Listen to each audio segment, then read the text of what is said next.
Hello friends, good evening, welcome to Sara education. क्या सारी चीज़ें क्लियर है? एक बार कंफर्म करवाइए।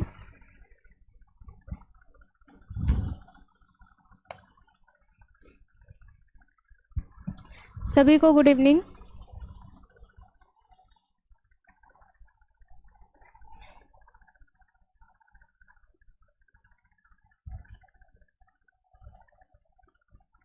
ज्ञानेश्वरी, शारिका, सुजीता, दिनेश, संदेश, शाबिया, अमृता, मोहिनी, सभी को गुड इवनिंग जी।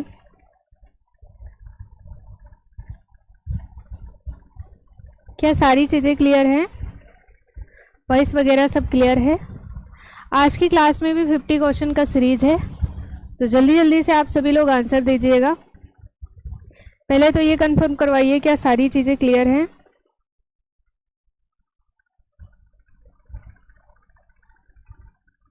सभी को गुड इवनिंग।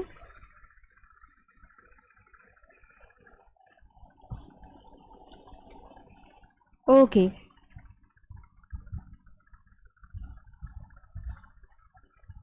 मैं ठीक हूँ सुजीता जी। आप कैसी हैं? आप लोग कैसे हैं? आपकी तैयारी कैसी चल रही है ये भी बताइए। आजकल हम डेली जुड़ने की कोशिश कर रहे हैं, बिल्कुल सही है ये।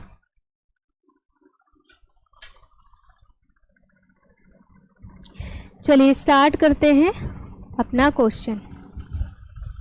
आप सभी को पता है आप लोग का एग्ज़ाम होने वाला है, बिहार वालों का। इसके साथ ही साथ यूजी से नेट का सबका एग्ज़ाम लगा हुआ है। टीजीटी पीजीटी वालों का भी एग्ज़ाम डेट आ ही जाएगा। ठीक है, बस आप लोग लगे रहो अभी। तो क्वेश्चन नंबर 1 आप लोगों के सामने है, चलचित्र किस प्रकार की विस्तारण शिक्षा विधि है? सारे क्वेश्चन आज की क्लास में पीवाईक्यू लिए गए हैं, प्रीवियस ईयर क्वेश्चन।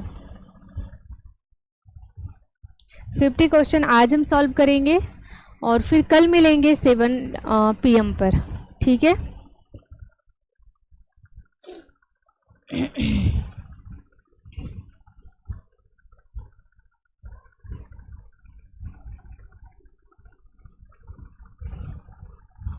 हाँ बिल्कुल सही है। थक गए हैं सभी लोग, क्योंकि आप सभी को पता है कि 2021 से वेट कर रहे हैं और 2024 आ गया है। ठीक है, 24 भी देखो क्या होता है, बट कोशिश यही करिएगा कि आप अगर इतने साल से लगे हुए हैं, 2-2.5 साल आपने दिया है, तो इस साल और देख लीजिए। ठीक है, एग्ज़ाम होने के पूरे चांस हैं इस बार। चलचित्र किस प्रकार की विस्तारण विधि है? वाचन और दृश्य, ऑडियो विजुअल है, वाचन है, या फिर दृश्य है, या फिर सुनना है? जो चलचित्र है ये कैसा है? वाचन और दृश्य है। इसका इस्तेमाल हम वहाँ पे करते हैं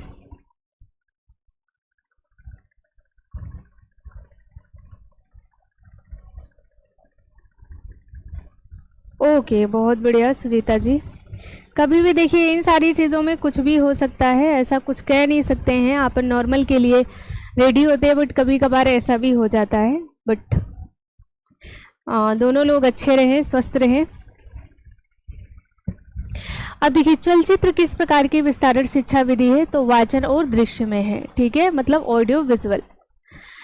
रोगों की रोकथाम और स्वास्थ्य का संवर्धन का प्राथमिक उद्देश्य क्या है? ठीक है, सो रोगों की रोकथाम स्वास्थ्य संवर्धन का प्राथमिक उद्देश्य पूछा गया है। क्या रोगहर दवा देना, या फिर प्राथमिक दवा देना, या फिर ऐसी दवा देना जो रोग को थोड़ा सा कम कर दे, रोकथाम दवा देना, या फिर आधुनिक दवा देना? बताइए।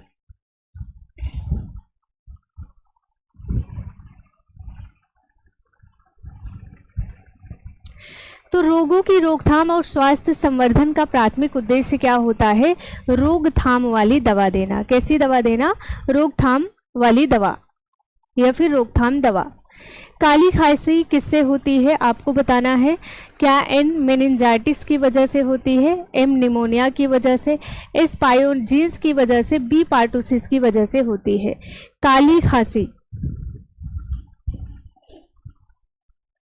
सभी लोग कोशिश करिएगा सही आंसर देने के लिए, ठीक है, क्योंकि लेवल बिल्कुल आपका ही है, बिल्कुल मैंने टफ लेवल इसमें इंक्लूड नहीं किया है।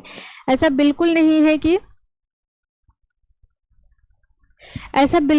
है कि मैंने यहाँ पे यूजीसी नेट का क्वेश्चन डाल दिया या फिर अदर किसी का डाला है, ठीक है। तो यहाँ पे क्या हो जाएगा, आपको बताना है बी पार्टोसिस। अन्य गैस जो न्यून मात्रा में वायु में पाई जाती हैं वो गैसें कौन कौन सी होती हैं जो बहुत कम मात्रा में वायु में पाई जाती हैं? क्या ऑर्गन है, नियोन है, अमोनिया है, सल्फर डाइऑक्साइड है? ABCD दिया गया है 1 2 3 4, आप देखिए और आंसर बताइए। बैम्बू का मतलब बांस होता है, कहाँ लिखा गया है बैम्बू? थोड़ा ऊपर कर दो क्वेश्चन इसको। क्वेश्चन नंबर 4,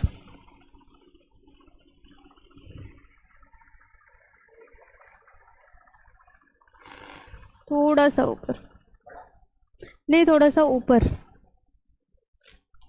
ये 4 ऑप्शन बस, हाँ ठीक है। देखिए जो अन्य गैस जो न्यून मात्रा में वायु में पाई जाती है वो कौन कौन सी होती हैं? ऑर्गन और नियोन। कृत्रिम वायु का आवागमन अधिकतर पाया जाता है जैसे स्थानों पर। कहाँ पर कृत्रिम वायु गमन का इस्तेमाल किया जाता है? देखिए जो वेंटिलेशन प्रोसेस है ना वो 2 प्रकार का होता है, एक तो आर्टिफिशियल होता है, एक तो नेचुरल होता है, ठीक है। नेचुरल अपने आप हो जाता है, आपको करवाना नहीं पड़ता है। आर्टिफिशियल हम ऐसी जगह करवाते हैं जहाँ पे घर के अंदर की वायु या फिर जिस भी जगह हम करवा रहे हैं वहाँ की वायु आसानी से बाहर नहीं निकल पाती है, और फिर जब बाहर अंदर की वायु बाहर नहीं निकल पाएगी तो बाहर की वायु अंदर भी नहीं आ पाएगी, ठीक है। तो इससे बहुत ज़्यादा प्रॉब्लम क्रिएट होगा। आपको बता देना है क्या सार्वजनिक हाल में आप यूज करते हैं कृत्रिम आवागमन, या फिर सिनेमा हॉल में, कारखाने में, या फिर बस अड्डे पर? ध्यान से देख करके इस आंसर को बताइएगा, ठीक है। देखिए कई बार जब आप किसी भी कोई भी पीवाई को सॉल्व करते हैं ना तो उसमें बड़ा ध्यान देना होता है, ठीक है। आप दिमाग लगाइए यहाँ पे, कृत्रिम आवागमन, भाई जो आर्टिफिशियल वेंटिलेशन है हम क्यों यूज करेंगे? हम इसलिए यूज करेंगे ताकि हवा अंदर से बाहर जा पाए और बाहर से अंदर निकल पाए, ठीक है। तो सार्वजनिक हाल में बिल्कुल लगाया जाता है। सिनेमा हॉल आप देखते हैं चारों तरफ से पैक होता है ना, अंधेरा अंधेरा किया जाता है, फिर लोग वहाँ पे बैठ करके मूवी वगैरह देखते हैं, तो ऐसी जगह पे भी यूज किया जाता है। कारखाने और बस अड्डे की बात अगर हम करें, बहुत सारी बुक में आपको इस क्वेश्चन का आंसर बस अड्डा दिया गया है, बट यहाँ पे कारखाना होगा क्योंकि बस अड्डा ओपन होता है, बिल्कुल बस अड्डा आपने पैक देखा है, बस अड्डा बिल्कुल ओपन होता है। कारखाने जो होते हैं ये बंद होते हैं, मतलब इसमें प्रॉब्लम होती है कि कृत्रिम वेंटिलेशन का इस्तेमाल किया जाए। तो पहला, दूसरा और तीसरा, ठीक है, पहला, दूसरा और तीसरा, बी वाला ऑप्शन सही है, ठीक है।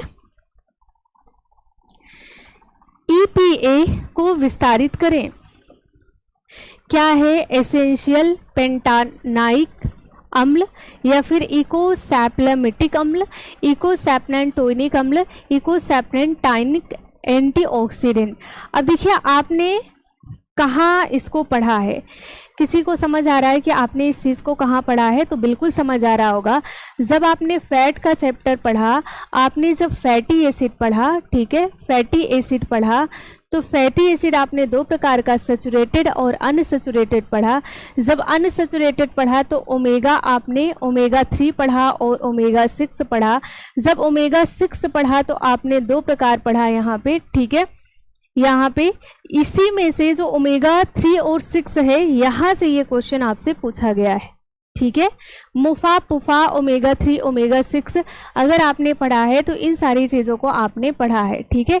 PEFA का मतलब क्या होता है? इकोसैप्नेंटोनिक अम्ल।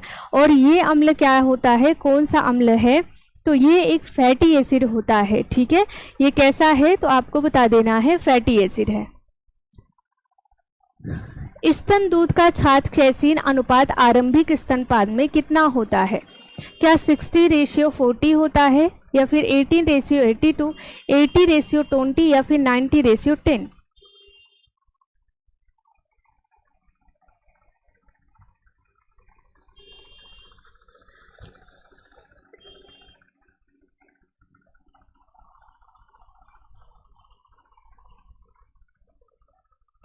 बिल्कुल क्या होता है, 90:10 होता है। जिंक फास्फेट एक जहर के रूप में प्रयुक्त किया जाता है, किसके लिए हम यूज करते हैं, दीमक के लिए, तिलचट्टा मारने के लिए, चूहे के लिए, या फिर घरेलू मक्खी के लिए, बताइए। जिंक फास्फेट एक जहर है और इसे किसके लिए हम घरेलू रूप में यूज करते हैं या फिर घर में यूज करते हैं। क्या हम यहाँ पे दीमक मारने के लिए, तिलचट्टा के लिए, चूहा के लिए, या फिर घरेलू मक्खी के लिए।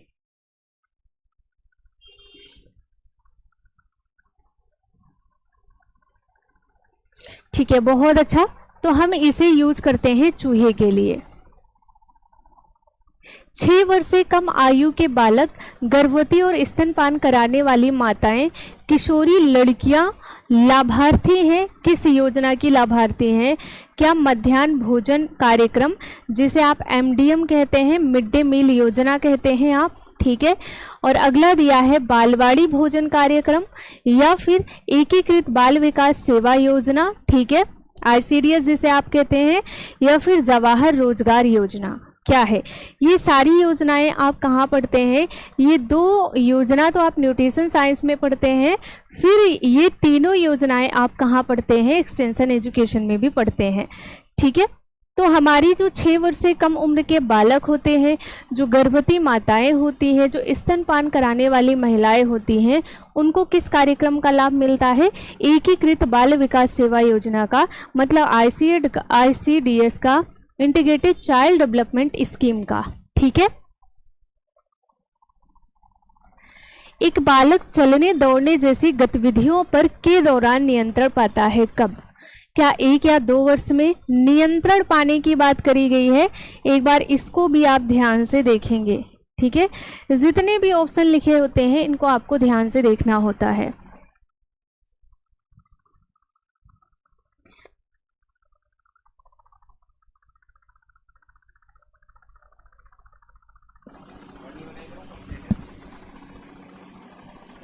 सात या 8 वर्ष में, या फिर 4 से 5 वर्ष में, 2 या 3 वर्ष में?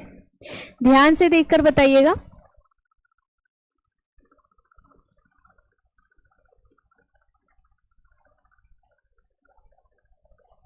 ठीक है, देखिए बालक चलने दौड़ने जैसी गतिविधियों पर नियंत्रण पाने की बात करिए।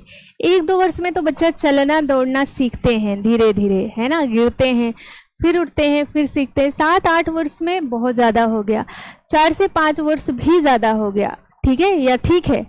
4 से 5 वर्ष ज़्यादा है या फिर ठीक है, बताइए। देखिए 2 से 3 वर्ष कम है, जबकि 4 से 5 वर्ष बिल्कुल बच्चे के लिए परफेक्ट है, ठीक है। 2 से 3 वर्ष कम है क्योंकि इसमें बच्चा कंट्रोल नहीं कर पाएगा खुद को, ठीक है।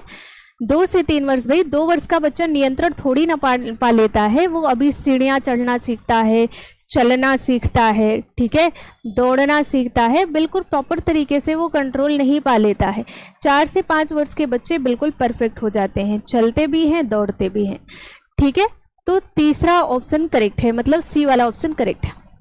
जल के शुद्धिकरण की भौतिक विधि क्या है? क्या उबालना है, या फिर तनुकरण है, अवसादन है, या फिर उपापचयन है? सही है बिल्कुल, 4 से 5 ईयर, बिल्कुल करेक्ट आंसर।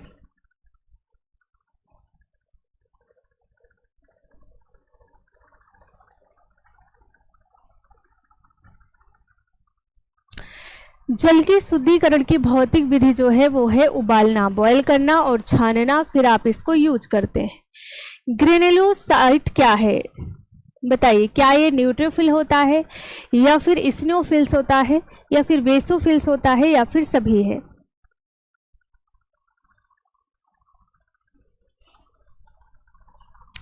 ग्रेन्युलोसाइट। अब देखिए ग्रेनुलोसाइट अग्रेनुलोसाइट आपने कहाँ पढ़ा था? आपने ब्लड में पढ़ा था। ब्लड में जो वाइट ब्लड कार्पोसेल्स होते हैं उसके 2 प्रकार होते हैं, एक तो ग्रेनुलोसाइट होता है, दूसरा अग्रेनुलोसाइट। कणिका में अकणिका में होता है। ग्रेनुलोसाइट में न्यूट्रोफिल, इसिनोफिल, बेसोफिल ये सारी चीज़ें आती हैं, ठीक है। तो ब्लड चैप्टर को भी अच्छे से आप सभी लोग पढ़ लीजिएगा जो PGT वाले बच्चे हैं। फाइब्रिन ओजन को फाइब्रिन में बदल देता है, क्या बदलता है? क्या थ्रोम्बोक्सिन बदलता है या फिर प्रोथ्रोम्बिन बदलता है, थ्रोम्बोसाइट बदलता है या फिर थ्रोम्बिन बदलता है? ये जब आप ब्लड क्लॉट पढ़ते हैं तो वहां पे आपको ये चीज पढ़नी होती है, ठीक है। जब आप ब्लड क्लॉट पढ़ते हैं कि ब्लड क्लॉट कैसे होता है, कैसे रक्त का थक्का जमता है, तो वहां पे आपको ये सारे फॉर्मेशन पढ़ने को मिलते हैं। फाइब्रिनोजन फाइब्रिन में बदलता है, तब जा करके जालियां बनती है और उसमें WBC RBC आकर के फंस जाता है, ठीक है। कौन हेल्प करता है? थ्रोम्बिन। थ्रोम्बिन फाइब्रिनोजन को फाइब्रिन में बदल देता है। फाइब्रिन क्या है? एक जाली लाइक स्ट्रक्चर होता है, एक नेट लाइक स्ट्रक्चर होता है। डिग्लूटिशन की प्रक्रिया है, कौन सी प्रक्रिया कहलाती है? क्या निगलना होता है, उत्सर्जन करना होता है, चबाना होता है? इनमें से कुछ भी नहीं होता है।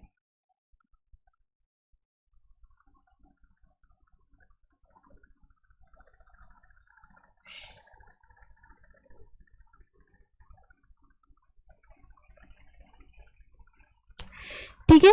जो डिग्लूटिशन का मतलब क्या होता है? निगलना, है ना। जैसे हम भोजन को खाते हैं और निगलते हैं, उसी प्रोसेस को यहाँ पे डिग्लूटिशन कहा गया है। ए वाला ऑप्शन करेक्ट है। पुनर्जीवक के लिए प्रयुक्त होता है। पुनर्जीवक क्या रक्ताधान है या फिर कृत्रिम श्वसन होता है, डायलिसिस है या फिर अतिछनन होता है? बताइए।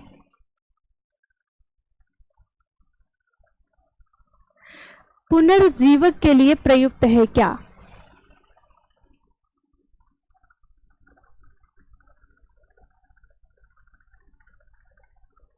बिल्कुल, कृत्रिम श्वसन पुनर्जीवक के लिए प्रयुक्त है। आमाशय में पेप्सिन ओजन को सक्रिय करता है। जो पेप्सिन है, ठीक है, ट्रिप्सिन है, या फिर आपसे सीधे सीधे पूछा गया है आमाशय का जो पेप्सिन ओजन है इसे सक्रिय कौन करता है? क्या पेप्सिन, HCl जिसे आप हाइड्रोक्लोरिक एसिड कहते हैं, रेनिन या फिर अमाइलेस? Question number 17।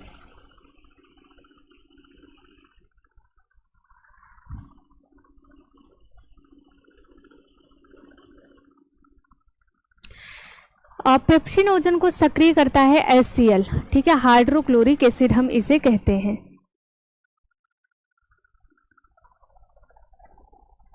निम्नलिखित में से कौन उदर आंत नलिका का भाग नहीं है? क्या ये हमारा यकृत, लीवर है या फिर गाल ब्लैडर है, अग्नाशय है या फिर इनमें से सभी है?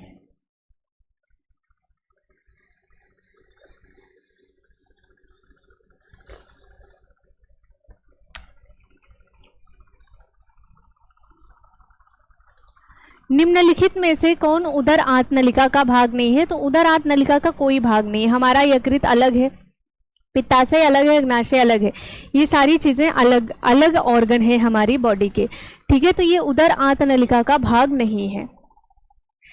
संद्राव हार्मोन का उदाहरण होता है, क्या होता है? बताइए। इंसुलिन है, इपेनफ्रिन है या फिर ग्लूकागॉन है या फिर एस्ट्रोजन है?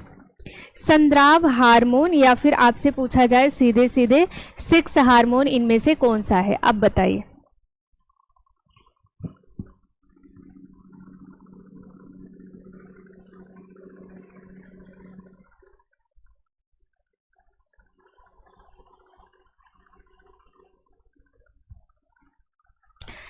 ठीक है, इनमें से सेक्स हार्मोन कौन है? तो एस्ट्रोजन है।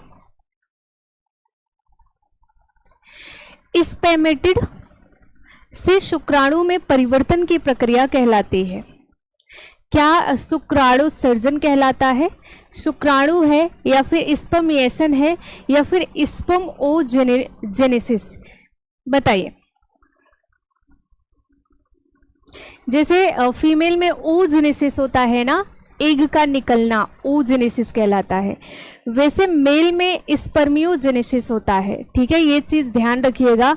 अगर यहीं पे अभी फीमेल की बात करी गई होती कि जो हमारी ओवरीज होती है, ओवरीज से अंडे का निकलना, ठीक है, या फिर उसका फॉर्मेशन होना, क्या कहलाता है? ओजेनेसिस कहलाएगा।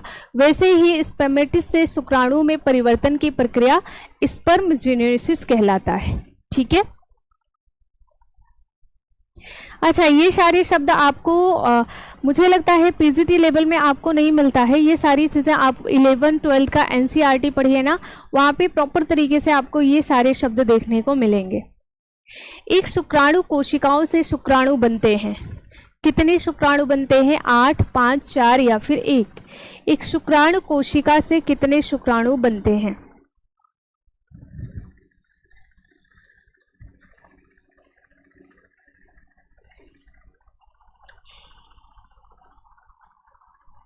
एक शुक्राणु कोशिकाओं से शुक्राणु की प्रक्रिया या फिर उनका फॉर्मेशन कितना होता है? 4 होता है। अंडोत्सर्जन के बाद बचे हुए ग्रेनुलोसा और थीका इंटरना कोशिकाएं बनाती हैं। क्या बनाती हैं? क्या कॉर्पस लुटियम बनाती हैं, पुटिकाएं बनाती हैं, थीका एक्सटर्ना बनाती है या फिर एंडोमेट्रियम बनाती हैं? ये सब जब आप मेंस्ट्रुअल साइकिल पढ़ते हैं ना, तो वहाँ पे आपको ये सारे शब्द पता चलेंगे कि ये शब्द हैं क्या, कैसे एग रैप्चर होता है, कैसे निकलता है, कैसे कॉर्पस लुटियम बनता है, थीका एक्सटर्ना कैसे बनता है। ये सारी चीज़ें जब आप मासिक धर्म को पढ़ते हैं तो वहाँ पे ये सारी चीज़ें आपको प्रॉपर तरीके से मिलती हैं। ठीक है, तो अंडोत्सर्जन के बाद बचे हुए जो ग्रेनुलोसा और थीका इंटरना होते हैं, ये कार्पस लुटियम का निर्माण करते हैं। केंद्रक को कोशिका द्रव्य से अलग करता है क्या? क्या केंद्रक छिद्र, केंद्रक झिल्ली या फिर न्यूक्लियोप्लाज्म या फिर साइटोप्लाज्मिक झिल्ली?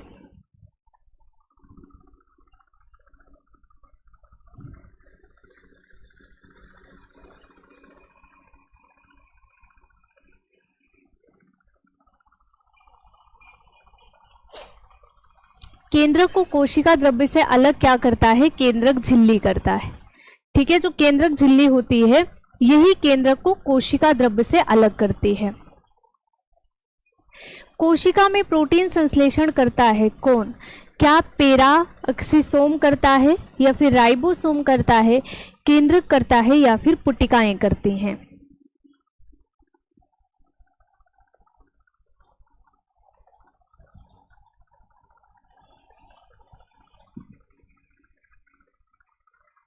कोशिका में प्रोटीन संश्लेषण करने का काम करता है राइबोसोम। जो रफ राइबोसोम होता है वहाँ पे क्या होता है, जो प्रोटीन है उसका संश्लेषण होता है, और जो स्मूथ होता है जो एरिया वहाँ पे फैट का होता है। डीएनए में उपस्थित होता है, डीएनए उपस्थित होता है केंद्रक, माइटोकॉन्ड्रिया दोनों में या फिर केवल गोल्जी उपकरण में?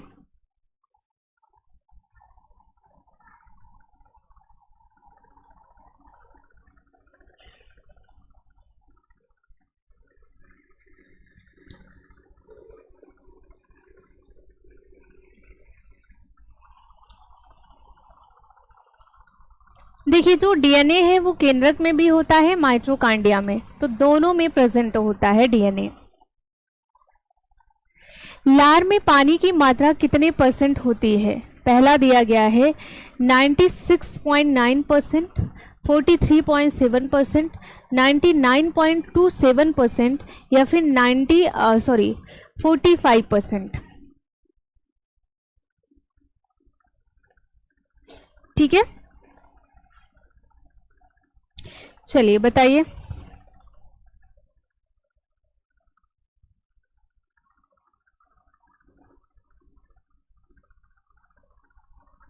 चलचित्र, वहां पे मूवी की बात करी गई है, मूवियां कैसी होती हैं बताइए। डीएसबी का सिलेबस बिल्कुल आज ही हम लोग डिस्कस करने वाले थे। DSSB का सिलेबस आया हुआ है मेरे पास। ठीक है, अगर मैं अभी क्लास से फ्री होती हूँ और मेरे पास टाइम होता है तो आज ही हम डिस्कस कर लेंगे। ठीक है, सभी लोग जुड़िएगा। अभी इस क्लास से फ्री होने के बाद फिर आपको एक लिंक मिलेगा, उस लिंक से हम सभी लोग जुड़ेंगे, तो वहाँ पे मैं DSSB का सिलेबस भी डिस्कस कर लूँगी। ठीक है, बहुत ही टॉप लेवल का सिलेबस है आप सभी का। 99.27%। ठीक है, एक सामान्य वयस्क व्यक्ति में रक्त की औसत मात्रा है क्या है? क्या 2 लीटर होता है, 5 लीटर होता है, 7 लीटर होता है, या फिर 1.5 लीटर होता है?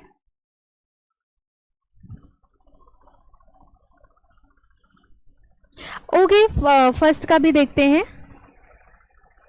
ठीक है ना? आज ही डिस्कस कर लेंगे, अभी फ्री होकर यहाँ से।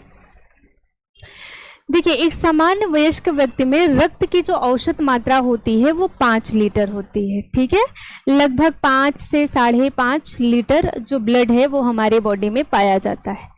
देखिए, जैसे जिसकी बॉडी होगी उस हिसाब से 5 लीटर 5.5 लीटर के आसपास एवरेज होता है। एक वस्त्र का सबसे प्रबल दृश्य तत्व दूर से दिखने वाली पहली चीज होती है। क्या आपके कपड़े में दूर से रेखा दिख जाता है? दूर से कलर आप बिल्कुल फिक्स बता सकते हैं कि वाइट कलर है, लाइट पिंक है, डार्क पिंक है, या फिर लाइट ग्रीन है, येलो है, क्या है? या फिर उसकी संरचना स्ट्रक्चर को बता देते हैं, या फिर उसकी रूपरेखा को बताते हैं? बताइए। अच्छा, कलर आप फिक्स हैं एकदम से? कलर आप दूर से किसी कपड़े को देखेंगे तो आप उसका कलर बता लेंगे कि वो व्यक्ति कौन सा कलर पहना हुआ है? कलर में सबसे ज़्यादा डिफरेंस होता है, ठीक है? बहुत सारे कपड़े ऐसे होते हैं कि दूर से तो आपको कुछ और कलर दिखते हैं, जब आप पास से देखते हैं तो कुछ और कलर दिखता है। कलर डिफरेंस आप कर ही नहीं सकते हैं दूर से, ठीक है? क्या होगा? रूपरेखा हम बता सकते हैं कि कपड़ा कैसा दिखने में कैसा लग रहा है या फिर कैसा है, ठीक है? आप संरचना भी नहीं बता सकते हैं कि वो रफ है कि वो सिल्की है, कैसा है, आप इसको भी नहीं बता सकते। रंग तो आप बता ही नहीं सकते, रेखा तो आपको दिखेगी ही नहीं, ठीक है? तो क्या बचा है? आपका रूपरेखा बचा हुआ है, ठीक है? बाटिक, डाई, टाई और डाई और इकत छपाई के प्रकार है। ये क्वेश्चन अभी कल की क्लास में भी आया था। कल की क्लास जो हमने सॉल्व करी थी उसमें भी हमने इस क्वेश्चन को देखा था। बाटिक बाटिक छपाई, टाई एंड डाई और इकत छपाई के प्रकार हैं, ठीक है? वहां पे छपाई की जगह रंगाई लिख दिया गया था। ब्लॉन्च छपाई है, प्रतिरोध है, जिसे आप रेसिस्टेंस कहते हैं, शोधन है या फिर वर्णक है।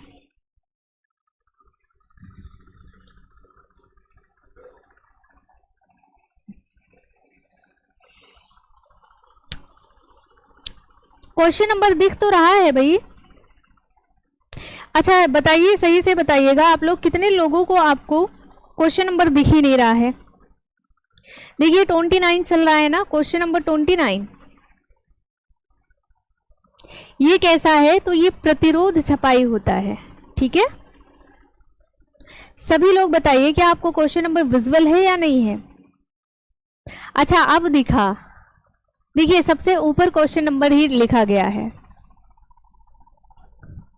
नमदा धागे से नहीं बनता है बल्कि से बनता है।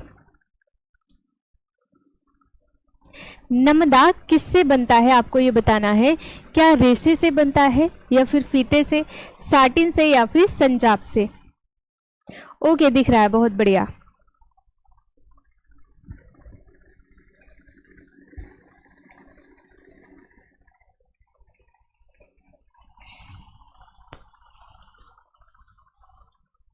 नमदा आप सभी को पता है कि रेसे से बनने वाला है। हीट और प्रेशर देकर के, ताप और दाब देकर के हम इनको आपस में चिपका देते हैं और उसी को हम कहते हैं कि नमदा, ठीक है? जो निम्न क्वालिटी के रेशे होते हैं उनको चिपका करके बनाया जाता है। मजा, फैशन और चटक रंग के वस्त्र पसंद से जुड़े होते हैं। मजा, फैशन और चटक रंग के जो वस्त्र होते हैं ये किससे जुड़े होते हैं? क्या उत्कृष्टता से, यौवन से, खुशी से या फिर उदासी से?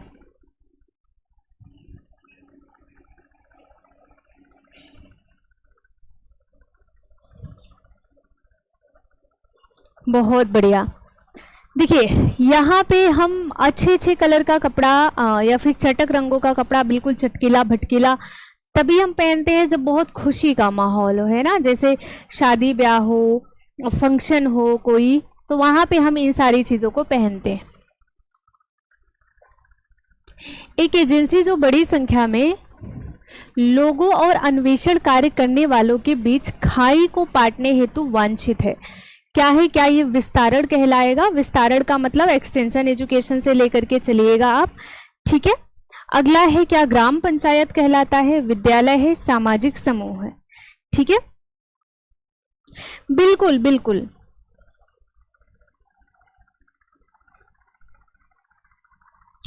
तो एक एजेंसी जो बड़ी संख्या में लोगों और अन्वेषण कार्य करने वालों के बीच खाई पाटने हेतु काम करता है, उसे हम कहते हैं विस्तारण शिक्षा, उसे हम कहते हैं एक्सटेंशन एजुकेशन। ठीक है, यहाँ पे देख करके और समझिएगा अच्छे से चीज़ों को। इसे हम विस्तारण शिक्षा कहेंगे, विस्तार शिक्षा कहेंगे, एक्सटेंशन एजुकेशन, ये सारे नाम हम इनको दे सकते हैं। बुलेटिन, लीफलेट, समाचार कहानियां के अंतर्गत समूहीकृत हैं। मतलब यहाँ पे आपसे पूछा जा रहा है ये जो रिटन सोर्स है ना कम्युनिकेशन के, इनका रिलेशन किसके साथ है? क्या ये वैयक्तिक है, पर्सनल है, या फिर ये बृहत है, मास कम्युनिकेशन के एग्जाम्पल है, या फिर ये ग्रुप कम्युनिकेशन में आएंगे, या फिर ये सभी में आएंगे?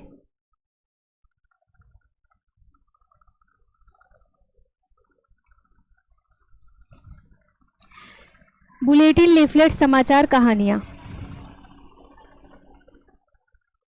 बहुत बढ़िया। ये किस में आते हैं? मास कम्युनिकेशन का एग्जाम्पल है। ठीक है, आपको ये चीज़ ध्यान रखना है कि ये मास कम्युनिकेशन के एग्जाम्पल है और इसमें आपको फीडबैक भी नहीं मिलता है। बताइए, न्यूज़पेपर कहानियां पढ़ के किसको फीडबैक मिला है या फिर कौन फीडबैक दे पाता है? ठीक है, तो ये वन वे कम्युनिकेशन होते हैं। जो मास कम्युनिकेशन होते हैं ये वन वे होते हैं और बाकी जो कम्युनिकेशन हमारे होते हैं वो टू वे होते हैं। ठीक है, ये भी ध्यान रखिएगा। डीपीटी का विस्तारित रूप क्या है? क्या है? डिप्थीरिया पार्टुसिस टेटनेस, या फिर डिप्थीरिया निमोनिया टेटनेस, या फिर डायरियल पार्टुसिस टेटनेस, या फिर डिप्थीरिया पार्टुसिस टॉक्सोइड।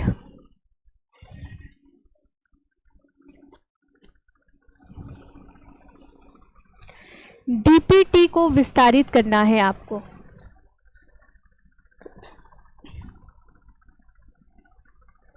ये है पार्टुसिस, जिसे आप कहते हैं काली खांसी।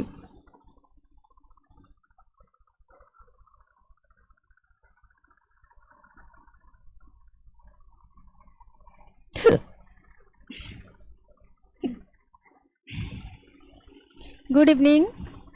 तो यहाँ पे डिप्थीरिया पार्टुसिस और टिटनेस हो जाएगा। ठीक है, डिप्थीरिया पार्टुसिस और टिटनेस। बृहत स्तर पर प्रयुक्त जीवंत जीवाणु टीका है, कौन सा है? क्या ओपीबी है, पीपीबी है? ये सारे टीके बच्चों को लगते हैं। ठीक है, एचआईवी है, ओपीबी बच्चों को लगता है, पीपीबी भी लगता है। ठीक है, या फिर बीसीजी है। बृहत स्तर पर सबसे ज्यादा कॉमर्शियल लेवल पर किसको यूज किया जाएगा? ठीक है,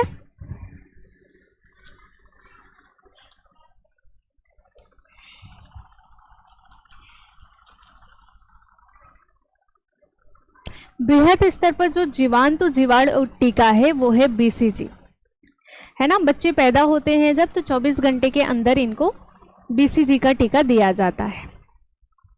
कई बार आपसे बीसीजी का फुल फॉर्म भी पूछा गया है, तो बेस्ले कॉलमेट ग्यूरिन इनका फुल फॉर्म होता है। ऑटोमोबाइल दहन घरेलू ईंधन का जलना प्रदूषण के स्रोत हैं। कैसे प्रदूषण के स्रोत हैं?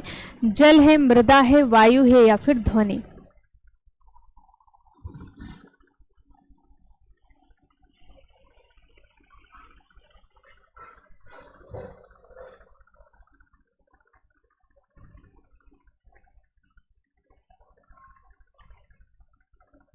हाँ, सबसे ज्यादा मात्रा में ये कॉमर्शियल लेवल पर यूज किया जाता है। ठीक है, तो अगर हम कोई भी चीज जलाते हैं तो इससे कौन सा प्रदूषण होता है? वायु प्रदूषण होता है, एयर पोल्यूशन। आवश्यक वसा अम्लों में शामिल है। देखिए, एक तो एसेंशियल फैटी एसिड आप पढ़ते हैं, दूसरा आप एसेंशियल अमीनो एसिड पढ़ते हैं। अमीनो एसिड प्रोटीन से रिलेट करेगा, फैटी एसिड फैट से रिलेट करेगा। तो यहाँ पे आवश्यक वसा अम्ल कौन से हैं? क्या सिट्रिक अम्ल ओलिक अम्ल है, ओलिक अम्ल लिनोलिक अम्ल है, पॉमिटिक अम्ल और लिनोलिक अम्ल है, या फिर लिनोलिक अम्ल और लिनोलिनिक अम्ल है?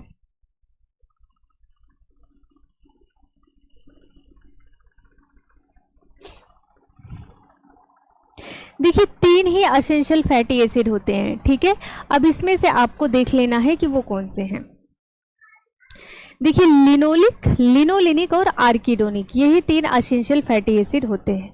तो इसमें कौन कौन सा है? लिनोलिनिक और आर्किडोनिक होता है। ठीक है, डी वाला ऑप्शन क्लियर है। गर्भपात LVW समय से पूर्व जन्म के साथ जुड़ा है। LVW का मतलब समझ रहे हैं ना?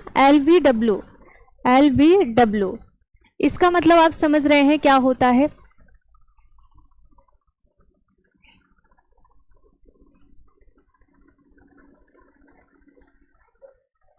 निम्न फोलेट स्तर से, निम्न लिपिड स्तर से, निम्न कार्बोहाइड्रेट स्तर से, निम्न प्रोटीन स्तर से।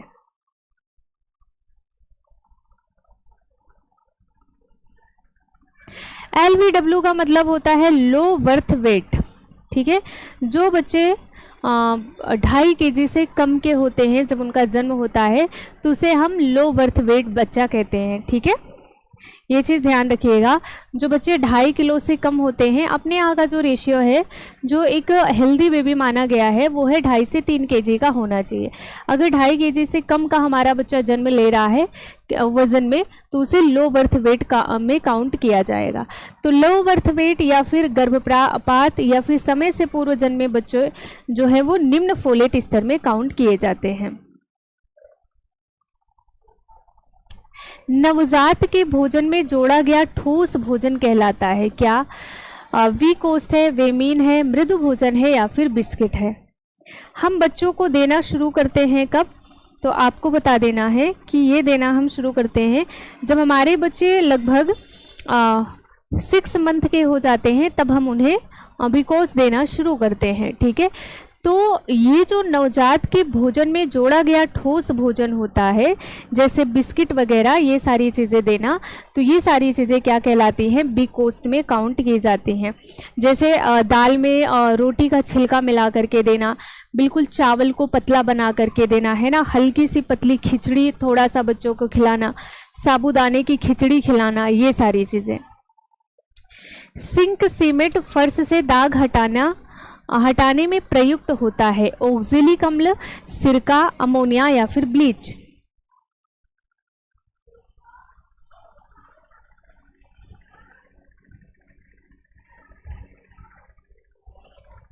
बताइए।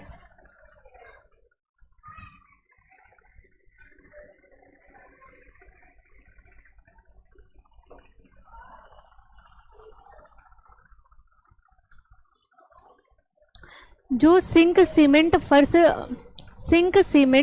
फर्श से दाग हटाने के लिए हम प्रयुक्त करते हैं, किसको यूज करते हैं हम? तो बिल्कुल यहाँ पे ब्लीच का इस्तेमाल किया जाएगा। ठीक है, ब्लीच का इस्तेमाल किया जाता है। पारिवारिक प्रणाली के चारों और प्राथमिक सामाजिक प्रणाली है। ठीक है, चारों नहीं, यहाँ पे चरों है। ठीक है, पारिवारिक प्रणाली के चरों और प्राथमिक सामाजिक प्रणाली है। तो प्राथमिक सामाजिक प्रणाली आपसे पूछा गया है, जो प्राइमरी में काउंट किए जाते हैं। क्या ये मित्र होते हैं, संबंधी होते हैं, पड़ोसी होते हैं या फिर ये सभी होते हैं?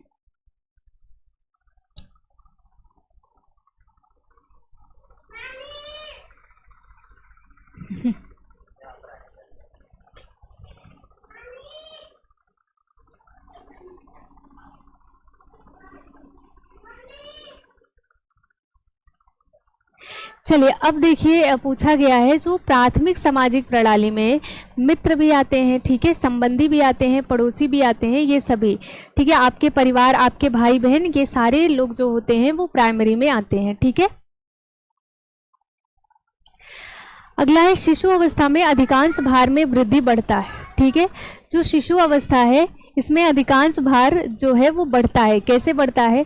क्या हड्डी से, मांसपेशी से, वसा से या फिर त्वचा की वजह से बढ़ता है? आपको इसमें जो है उसको फिल कर देना है।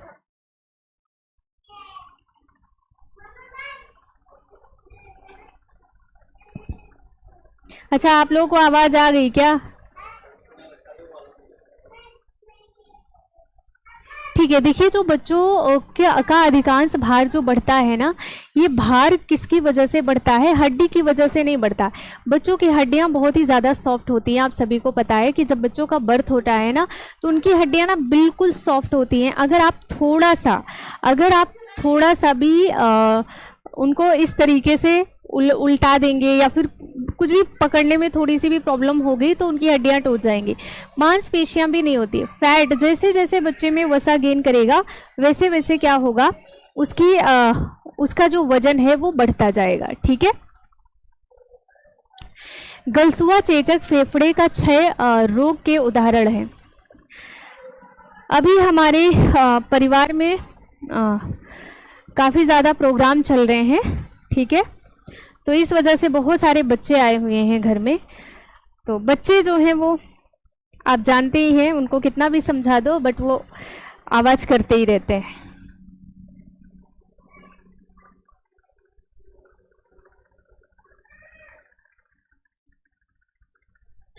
ठीक है। अभी ये चीज़ें मुझे लगता है आप लोगों को 10-15 दिन लगातार, वैसे मैं कोशिश करती हूँ कि कोई सुनाई कोई आए ना। ठीक है। गलसुआ चेचक फेफड़े का क्षय रोग के उदाहरण हैं। क्या जैविक संचरण के हैं, वाहन संचरण के हैं, वायु संचरण के हैं या फिर ट्रांसप्लांट संचरण के हैं? तो यहाँ पे क्या हो जाएगा, वायु संचरण के। गलसुआ है, चेचक है, फेफड़े है, ये सब कैसे होते हैं, वायु की वजह से होते हैं। ठीक है, वायु संचरण की वजह से। देखिए मैं हमेशा आपको बताती हूँ कि मैं जॉइंट फैमिली से हूँ, तो जॉइंट फैमिली में कभी ना कभी कोई ना कोई प्रोग्राम होता रहता है। इतना बड़ा परिवार है हमारा, तो कुछ ना कुछ प्रोग्राम हर साल होते रहते हैं। ठीक है। और अभी तो छुट्टियों की बात चल रही है, आप सभी को पता है कि छुट्टियां लग गई हैं बच्चों की। पर्यवेक्षणों का एक समुच्चय जो विशिष्ट समय सामान्यतः समान अंतरालों पर लिया गया है, क्या वो अंतर संबंध होता है, समय श्रृंखला है या फिर नमूनाकरण है या फिर माध्य होता है?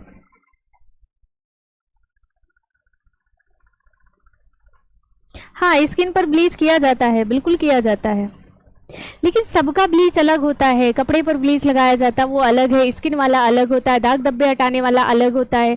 ठीक है। या फिर जो फर्श पर सीमेंट के लिए यूज करते हैं वो अलग होता है। हर जगह का ब्लीच अलग होता है। भाई अब कपड़े वाला ब्लीच फेस पर मत लगा लेना, है ना, नहीं तो पता लगे फेस भी कपड़ा बन जाए। पर्यवेक्षणों का एक समुच्चय जो विशिष्ट समय सामान्यतः समान अंतरालों पर लिया गया है वो क्या कहलाता है? 44।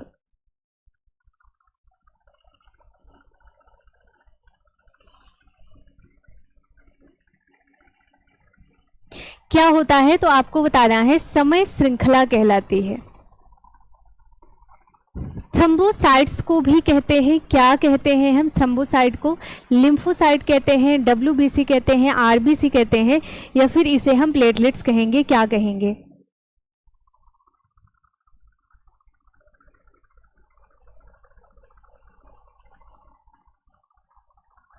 थ्रोम्बोसाइट, देखिए जब आप ब्लड पढ़ते हैं तो यहाँ पे इन सारी चीज़ों को आप पढ़ते हैं, तो थ्रोम्बोसाइट को हम क्या कहते हैं? प्लेटलेट्स का नाम देते हैं। ठीक है, बहुत बढ़िया। अगला क्वेश्चन है, उदर आंत नलिका की आधारभूत प्रेरक गतियां कहलाती हैं। उदर आंत नलिका, ठीक है, जब आप कोई भी फूड कंज्यूम करते हैं तो जो हमारी नलिका है, उदर आंत नलिका है, उसमें इस तरीके से प्रेशर होता है। जैसे हमने कुछ खाया तो यहाँ पे फूला, फिर आगे बढ़ेगा तो ऐसे पचक जाएगा, है ना। जैसे हमारा हार्ट होता है, फैलता है, सिकुड़ता है, वैसे ही उदर आंत नलिका जो है वो फैलेगी, सिकुड़ेगी, फैलेगी, सिकुड़ेगी। ठीक है, तो क्या उसे हम संकुचन कहेंगे या फिर मैस्टिकेशन कहते हैं, निष्कासन कहते हैं या फिर पेरिस्टालिसिस कहते हैं? ध्यान रखिएगा, ये जो आपकी एलिमेंट्री कैनाल होती है, ठीक है, उसकी बात करी जा रही है।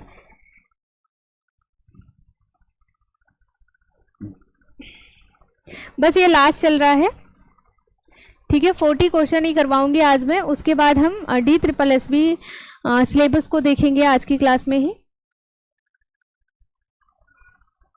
उसे हम पेरिस्टालिसिस कहते हैं। ठीक है, हमने कुछ खाया, कंज्यूम किया, यहाँ पे हमारी जो मांसपेशियाँ होती हैं बहुत ही सॉफ्ट, लचीली होती हैं।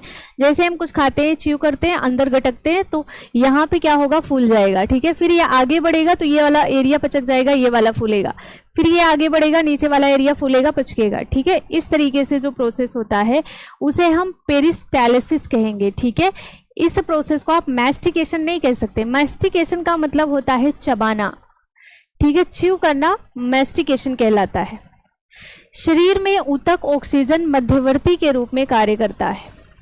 क्या है? क्या पोटेशियम है, सोडियम है, कार्बन डाइऑक्साइड होता है या फिर हीमोग्लोबिन होता है? हाँ, जिसे आप हिंदी में क्रमांकुचन गति कहते हैं, बिल्कुल परफेक्ट है, ठीक है।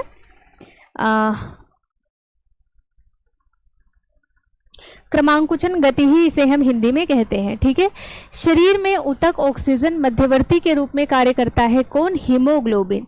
हीमोग्लोबिन शरीर में ऊतक ऑक्सीजन मध्यवर्ती के रूप में कार्य करता है, ठीक है।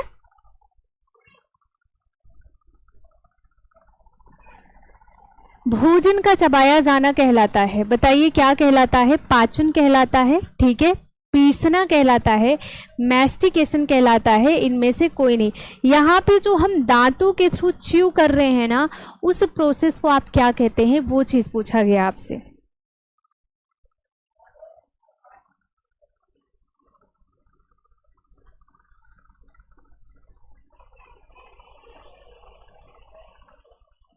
बिल्कुल, भोजन को चबाया जाना क्या कहलाता है? मैस्टिकेशन कहलाता है, ध्यान रखिएगा। पीसना कैसे कहलाएगा? भाई भोजन को आप चबाते हैं तो क्या पीसते हैं उसको? पीसते तो हम अपनी लैंग्वेज में कहते हैं ना कि भोजन पिसता है, बट यहाँ पे जो क्वेश्चन पूछा गया है ना, भोजन का चबाया जाना मैस्टिकेशन, जैसे निगलना अभी आपने देखा, ठीक है, वैसे ही यहाँ पे भोजन का चबाया जाना मैस्टिकेशन प्रोसेस कहलाता है। HCTH का विस्तार करें। क्या है? एडिनोकोर्टिकोट्रोपिन हार्मोन, एड्रीनोकोर्टिकोट्रोपिन हार्मोन या फिर attenuated cell tropin hormone, attached cell transport hormone.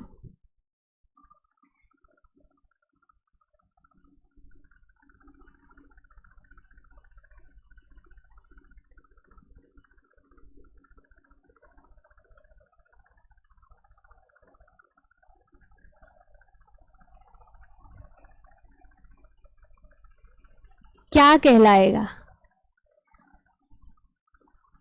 50 का देखिए क्या हो जाएगा? एडिनोकोर्टिकोट्रोपिन हार्मोन कहलाता है, STH, ठीक है, बी वाला ऑप्शन बिल्कुल correct.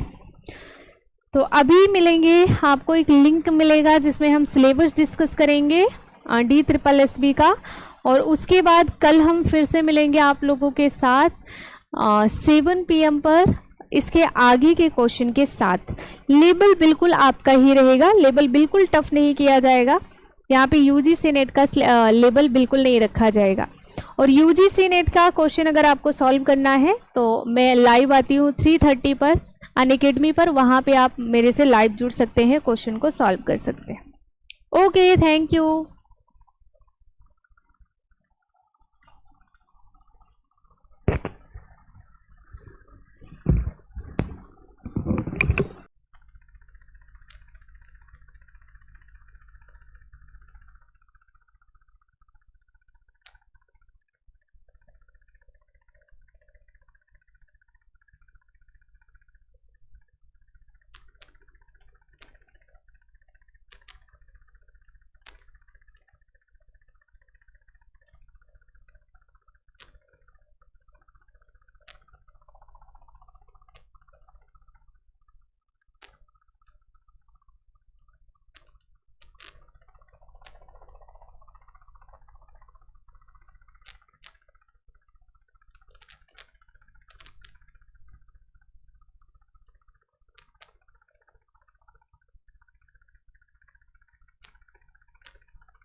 Hello friends, good evening, सभी को good evening. Welcome to Sara education. जल्दी जल्दी से आ जाओ सभी लोग लाइव, और शुरू करते हैं अपनी क्लास को हम। सभी को गुड इवनिंग, गुड इवनिंग। शबिता दी, प्रिंशी, राधा, नेहा, प्राची, सभी को गुड इवनिंग। कैसे हैं आप सभी लोग? आपकी तैयारी कैसी चल रही है ये भी बताइएगा।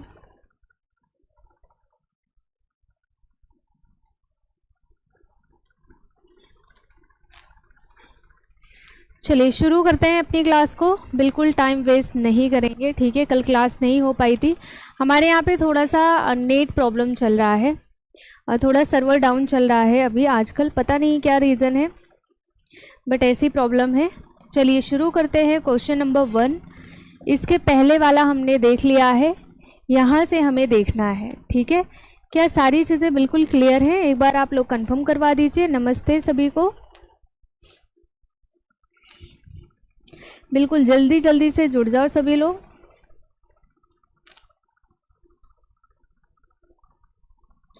एक बार कंफर्म करवा दीजिए क्या सारी चीज़ें क्लियर हैं?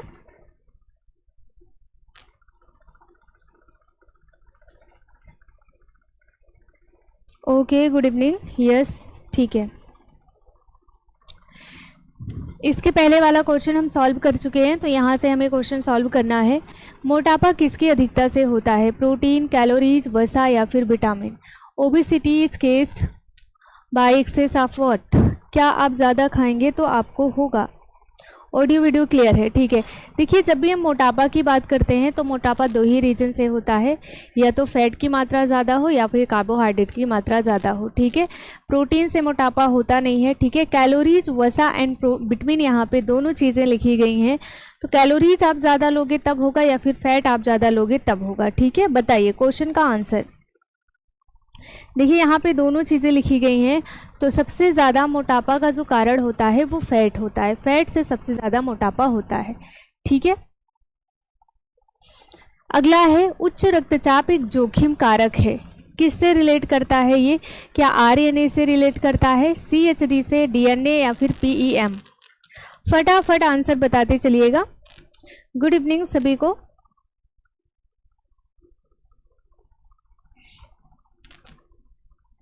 आज लगभग हमें 75 क्वेश्चन सॉल्व करना है,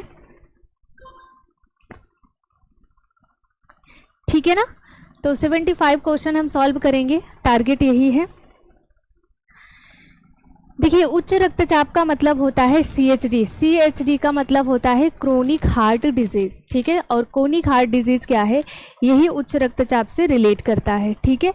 देखिए, आरएनए होगा नहीं, है ना, राइबोन्यूक्लिक अम्ल जो है, डीएनए डीऑक्सी राइबोन्यूक्लिक अम्ल है, या फिर पीईएम प्रोटीन एनर्जी माल न्यूट्रिशन, ये सारी चीज़ें नहीं होंगी, सीएचडी होगा। सीएचडी का मतलब होता है क्रोनिक हार्ट डिजीज। भोजन में सोडियम की अधिक मात्रा से होता है क्या? अगर हम अपने फूड में सोडियम ज़्यादा लेंगे तो क्या होगा? क्या निम्न रक्तदाब होता है, बार बार मूत्र विसर्जन होता है, रक्तदाब बढ़ेगा या फिर बार बार पसीना आएगा? मैं ठीक हूँ बिल्कुल। गुड इवनिंग सभी को।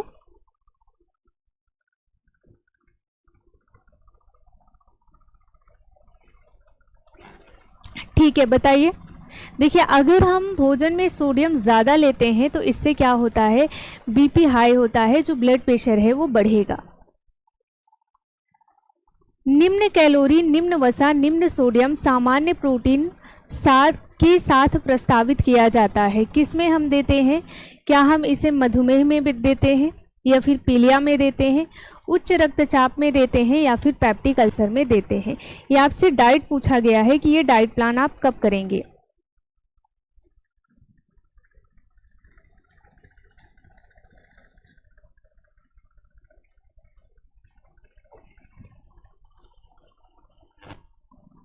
देखिए, सोडियम कम देना है आपको, प्रोटीन भी, प्रोटीन सामान्य देना है, निम्न कैलोरी निम्न फैट देना है, ये किस में देते हैं हम?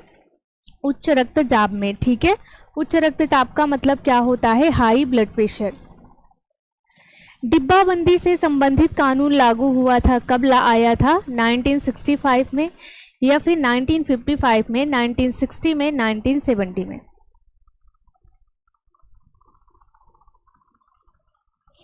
डिब्बाबंदी कानून कब आया था या फिर कब लागू हुआ? कैनिंग लॉ, ठीक है, कब आया था? 1970 में आया, ठीक है, इन 1970। खाद्य पदार्थ का संरक्षण की अवधि इससे संबंधित है। खाद्य पदार्थ की संरक्षण की जो अवधि है वो किस पे डिपेंड करती है? क्या जल की मात्रा, मतलब फूड में जल का अमाउंट कितना है उस पर डिपेंड करेगा, या फिर पोषक तत्वों की मात्रा कितनी है, या फिर फूड की संरचना कैसी है, या फिर इनमें से कोई नहीं? बताइए।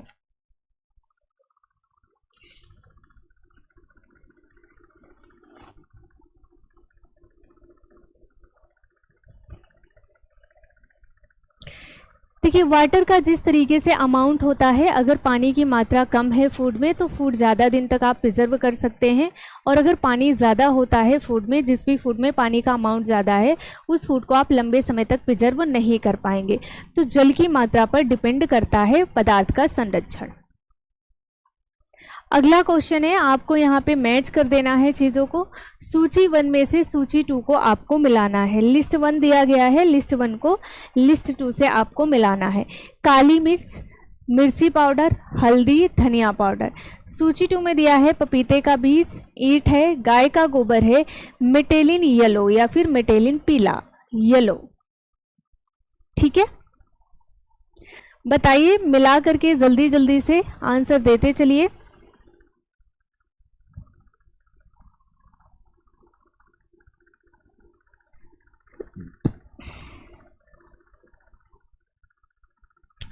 देखिए, चलिए मिलाते हैं। अब काली मिर्च में क्या मिलाया जाता है? पपीते का बीज मिलाया जाता है। ठीक है, तो काली मिर्च में हम पपीते का बीज मिलाएंगे। मिर्ची पाउडर में ईंट का पाउडर मिलाया जाता है। हल्दी में मेटालिन येलो और धनिया पाउडर में गाय का गोबर मिलाया जाता है। ठीक है, आप देख लीजिए ए बी, पहला, दूसरा, चौथा और तीसरा। ठीक है, पहला, दूसरा, चौथा और तीसरा, मतलब सी वाला ऑप्शन हमारा बिल्कुल करेक्ट है। पीएफए का विस्तृत रूप है। पीएफए किसका विस्तृत रूप होता है? क्या ये प्रिवेंशन ऑफ फोर्टिफाइड अडल्ट्रेशन है, प्यूरी फैटी एसिड्स है, या फिर प्रिवेंशन ऑफ फूड अडल्ट्रेशन है, प्यूरिफाइड फैटी एसिड्स है?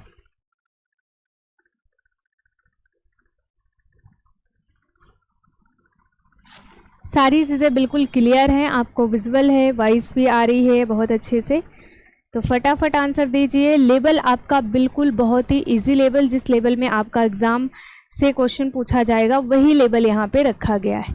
तो PFA का मतलब क्या होता है? Prevention of food adulteration. ठीक है,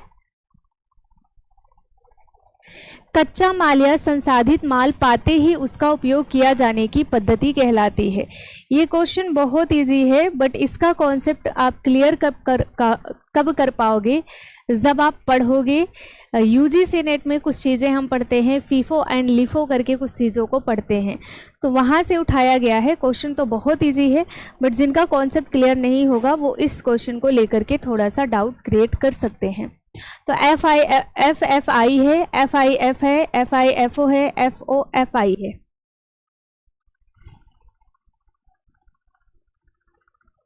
बताइए 68। देखिए, एक तो फीफो पढ़ते हैं आप, दूसरा लिफो पढ़ते हैं, इसके अलावा कुछ भी नहीं है। ये जो शब्द लिखे गए हैं, first in and first out है ना, और जो होता है LIFO, last in first out.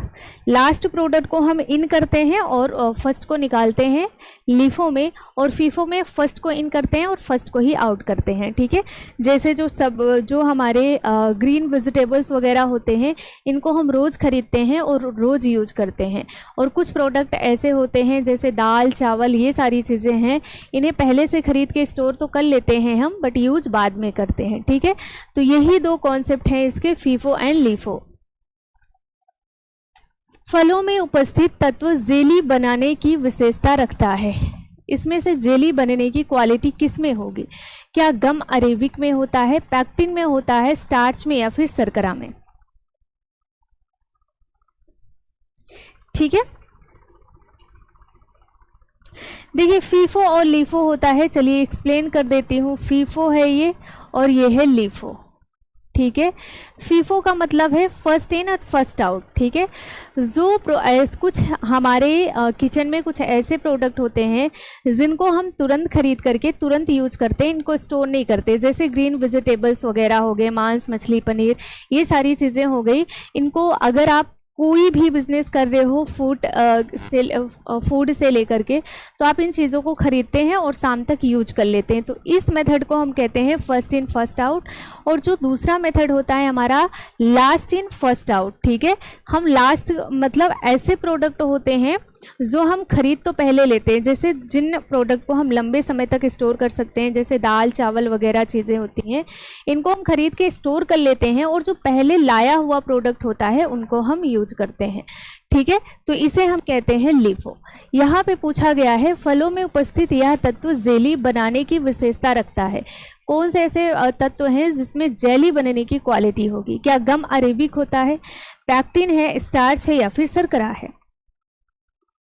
बहुत बढ़िया, क्या हो जाएगा? पैक्टिन होता है, ठीक है। आप सभी को पता है पैक्टिन की जांच भी करी जाती है जब हम जैम जेली बनाते हैं तब।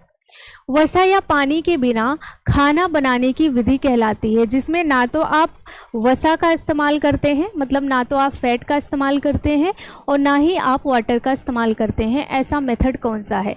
क्या भूनना है, जिसे आप रोस्टिंग कहेंगे, उबालना है जिसे आप बॉइलिंग कहेंगे, स्टूइंग दिया गया है, ठीक है, स्टूइंग मेथड होता है, यहाँ पे स्टूइंग लिख देते हैं, स्टूइंग, ठीक है, और सिमरिंग। कौन सा ऐसा मेथड है जिसमें आप ना तो फैट यूज करेंगे और ना ही आप यहाँ पे वाटर यूज करेंगे?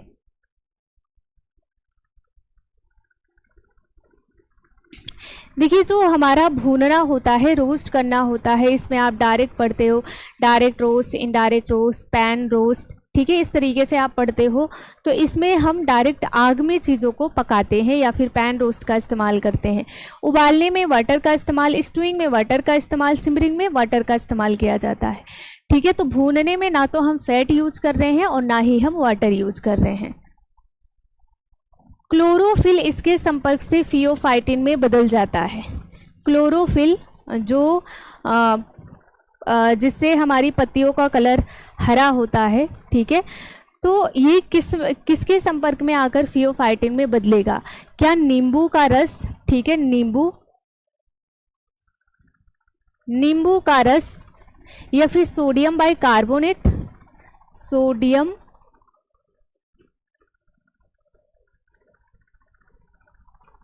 जिसे आप मीठा सोडा कहते हैं, सोडियम बाइकार्बोनेट जिसे आप मीठा सोडा कहते हैं, दूध या फिर आंच, हीट। बताइए 71।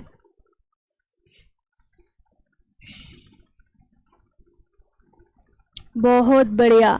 क्लोरोफिल किसके संपर्क में आकर के फियोफाइटिन में बदल जाएगा? तो हीट के संपर्क में आकर के ये फियोफाइटिन में बदलता है। ध्यान रखिएगा इस पॉइंट को, बहुत ही अच्छा सा क्वेश्चन है। क्लोरोफिल किसके संपर्क में फियोफाइटिन में बदलेगा? तो आंच जब हीट के संपर्क में लाते हैं तब। मिलावट निरोध अधिनियम कब लागू किया गया? पहला है 1 जून 1955 को लागू किया गया, 1 अगस्त 1956 को, 1 मई 1957 को, इनमें से कोई नहीं।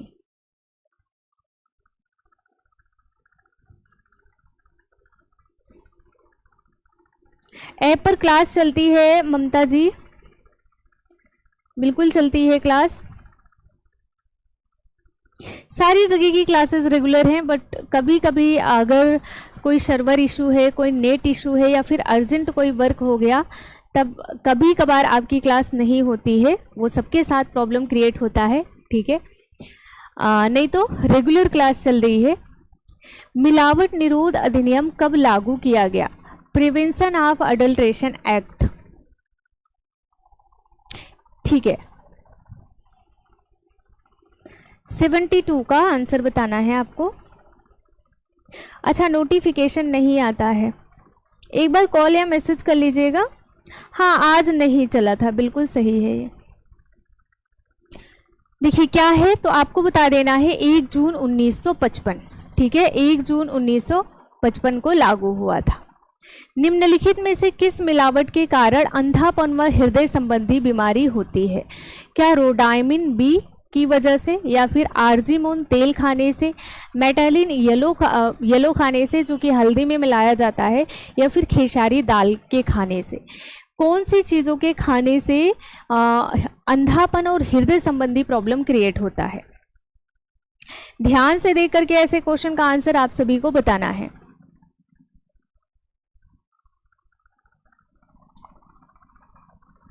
73। गुड इवनिंग, गुड इवनिंग सभी को। देखिए, जब आप खेसारी का दाल खाते हैं ना, ये निम्न क्वालिटी का दाल होता है, इससे लैथरिज्म नामक बीमारी होती है जिसे आप लकवा कहते हैं, ध्यान दीजिएगा। और जो आरजी मून तेल होता है ये हृदय संबंधी और अंधेपन के लिए जिम्मेदार होता है। जो मस्टर्ड ऑयल होता है, जो सरसों का तेल होता है ना, उसी तेल में ये जो आरजी मून का तेल होता है उसको मिला दिया जाता है और हम उस चीज़ को कंज्यूम करते हैं तो हृदय संबंधित प्रॉब्लम होती है और साथ ही साथ अंधेपन के लिए भी जिम्मेदार होता है। भोजन में जानबूझकर मिलाया जाने वाला पदार्थ कौन सा होता है? क्या जीवाणु व फंगस होते हैं, या फिर स्टार्च, जल व हानिकारक रंग है, कीटनाशक, लार्वा है, उपरोक्त में से सभी?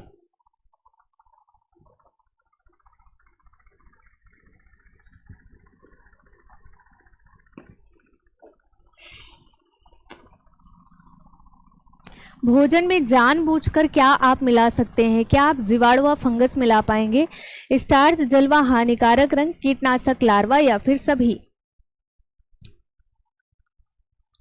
देखिए, आप जीवाणु फंगस नहीं मिला पाएंगे, कीटनाशक लार्वा आप नहीं मिला पाएंगे। कहाँ से लाएंगे कीटनाशक लार्वा? है ना, नालियों में जो मच्छर वगैरह है उसके लार्वा आप पकड़ पाएंगे? बताइए, नहीं पकड़ पाएंगे। तो क्या होगा, यहाँ पे हम स्टार्च मिलाते हैं जानबूझकर, मार्केट में मिल जाएगा आपको।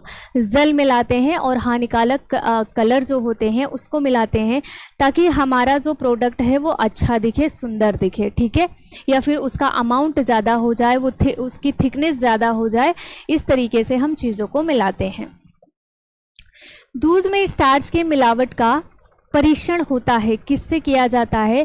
पोटेशियम परमैंगनेट के द्वारा, आयोडीन के विलयन के द्वारा, लैक्टोमीटर के द्वारा, या फिर उपरोक्त में से कोई नहीं। यहाँ पे क्वेश्चन पूछा गया है स्टार्च के मिलावट का परीक्षण किसके थ्रू किया जाता है? बताइए।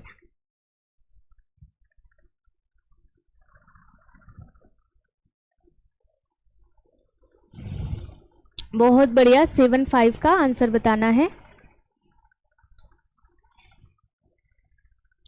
क्या हो जाएगा? आयोडीन के विलयन के द्वारा दूध में स्टार्च की मात्रा को इसकी मात्रा का हम पता लगा सकते हैं कि स्टार्च की मिलावट करी गई है या फिर नहीं की गई है, ठीक है।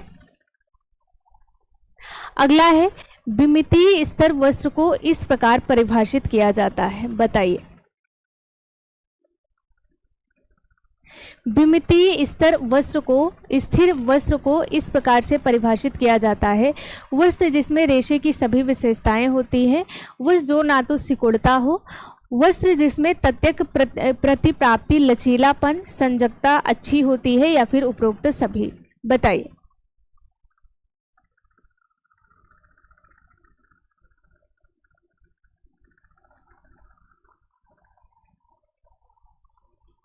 ठीक है,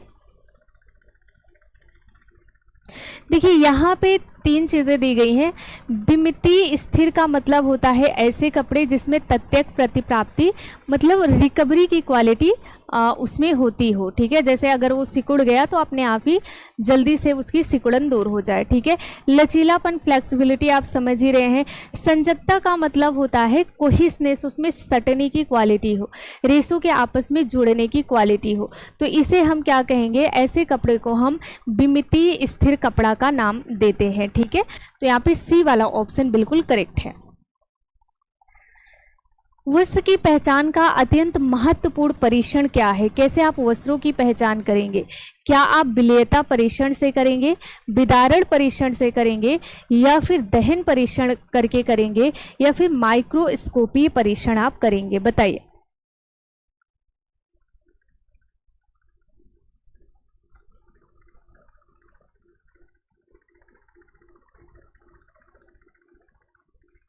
ठीक है, वस्त्र की पहचान का जो सबसे सही 100% जो बिल्कुल मान्य परीक्षण होता है वो होता है माइक्रोस्कोपी परीक्षण, ठीक है। जो माइक्रोस्कोपी परीक्षण होता है इससे हमें 100% बिल्कुल राइट रिजल्ट मिलता है, सही रिजल्ट मिलता है। सबसे कम घर्षण प्रतिरोध रेशा होगा, सबसे कम घर्षण प्रतिरोध रेशा कौन सा है? पहला है निष्प्रभ होगा, 4 खानेदार सूती कपड़ा, मोटा सूती कपड़ा, या फिर साटिन का कपड़ा।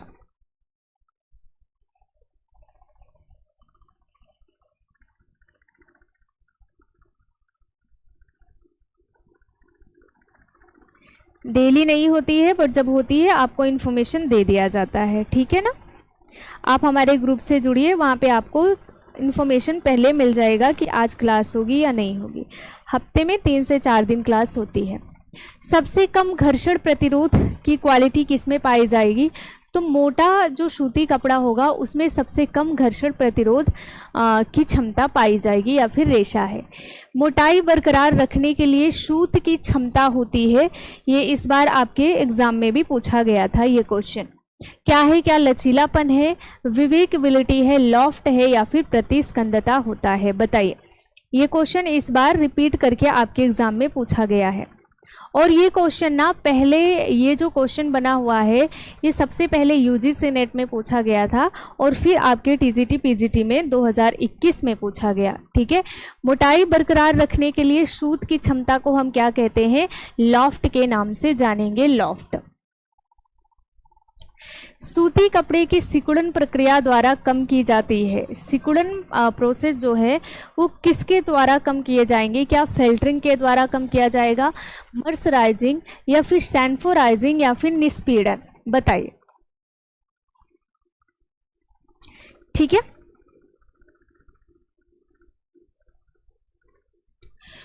ओके, देखिए फिल्टरिंग क्या होता है, जो रेशे होते हैं, उन्हीं रेशे जो होते हैं उनको ताप और दाब देकर, ठीक है, इन पे क्या करते हैं?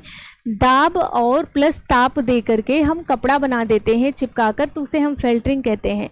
मर्सराइजिंग क्या होता है? ये भी सूती पर ही किया जाता है, लेकिन ये चमक बढ़ाता है, मजबूती बढ़ाता है, और क्या बढ़ाता है?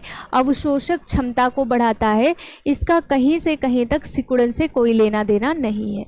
तीसरा ऑप्शन है सैनफोराइजिंग। सैनफोराइजिंग क्या होता है? एक तरह का आप मान लीजिए सर्टिफिकेट होता है, प्रमाण पत्र होता है, ठीक है, जिन कपड़ों को दिया जाता है, इसका मतलब है कि ये कपड़े कभी भी सिकुड़ेंगे नहीं। तो सी वाला ऑप्शन यहाँ पे क्लियर है।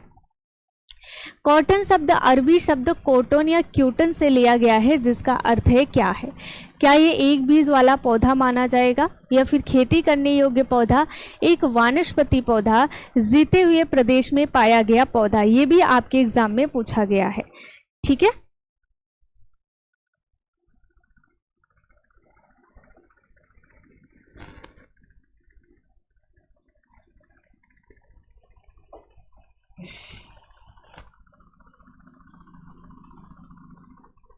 कॉटन शब्द अरबी शब्द कॉटन से लिया गया है, जिसका अर्थ क्या होता है? जीते हुए प्रदेश में पाया गया पौधा। लिनन कहाँ से प्राप्त किया जाता है? पहला है फ्लैक्स से, दूसरा है कपास, तीसरा रबड़, चौथा ऊन।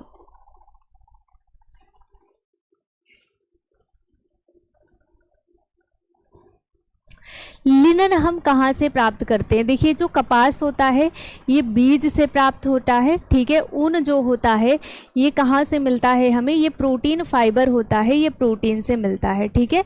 लिनन कहाँ से प्राप्त किया जाता है? फ्लैक्स नामक पौधे के तने से हमें लिनन नामक फाइबर मिलता है। ऊन की आण्विक संरचना में सबसे कमजोर जोड़ कौन सा होता है? ऊन की संरचना में सबसे कमजोर जोड़ कौन सा होता है? क्या आर्जिनिन जोड़ होता है, सोडियम जोड़ होता है, अम्लीय जोड़ होता है, या फिर सल्फर जोड़ होता है, ठीक है।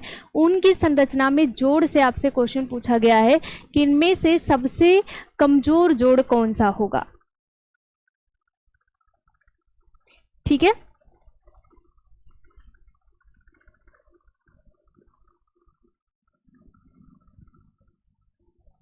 बहुत बढ़िया। देखिए इसमें क्या हो जाएगा, कौन सा जोड़ सबसे कमजोर होगा? तो अम्लीय जोड़ सबसे कमजोर होता है, ठीक है। सी वाला ऑप्शन करेक्ट है। एसिडिक एडिशन जो है वो सबसे कमजोर है।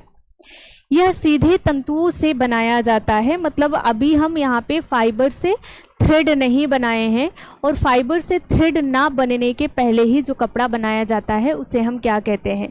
क्या हम इसे टफेड वस्त्र कहेंगे, या फिर लैमिनेटेड वस्त्र कहेंगे, ब्रेडेड वस्त्र कहेंगे, या फिर फेल्ट वस्त्र के नाम से जानेंगे? सीधे तंतुओं से बनाया जाता है, सीधे रेशे से बनने वाला कपड़ा क्या है? रिपीटेड टाइम आपने इसको भी पढ़ा है, बहुत बार आपने पढ़ा है, ठीक है। तो सीधे तंतुओं से बनाया जाता है फेल्ट, ठीक है, जिसे हम फेल्टरिंग कहते हैं, और इसी को हम हिंदी में नमदा भी कहते हैं। नमदा क्या होता है? सीधे फाइबर से बनता है, और वो भी निम्न क्वालिटी का जो फाइबर है। उन्हीं वस्त्रों में सिलवट प्रतिरोध का कारण है क्या? क्या अच्छा लचीलापन होता है या फिर अच्छी प्रतिस्कंदता है? दोनों में से कोई नहीं है या फिर दोनों है?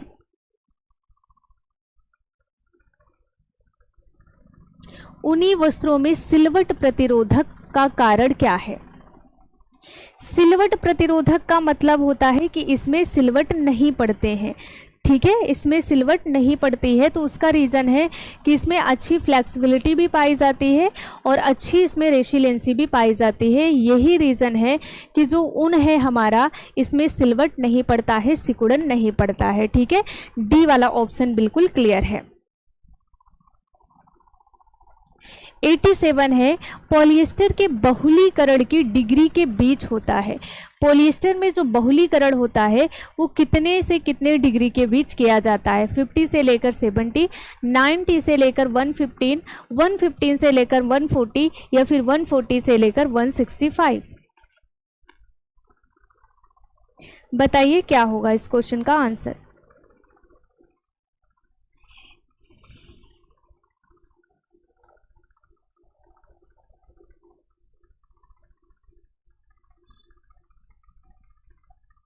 ठीक है, क्या होगा? 115 से लेकर के 140 के बीच इसका बहुलीकरण होता है, जिसे हम कहते हैं पॉलीमराइजेशन प्रोसेस, जिसमें जो भी हमारे पास पॉइंट होते हैं, जो भी हमारे पास तत्व होते हैं, उनको हम सटाने का काम करते हैं या फिर एक लीनियर फॉर्म में जोड़ने का काम करते हैं, ठीक है।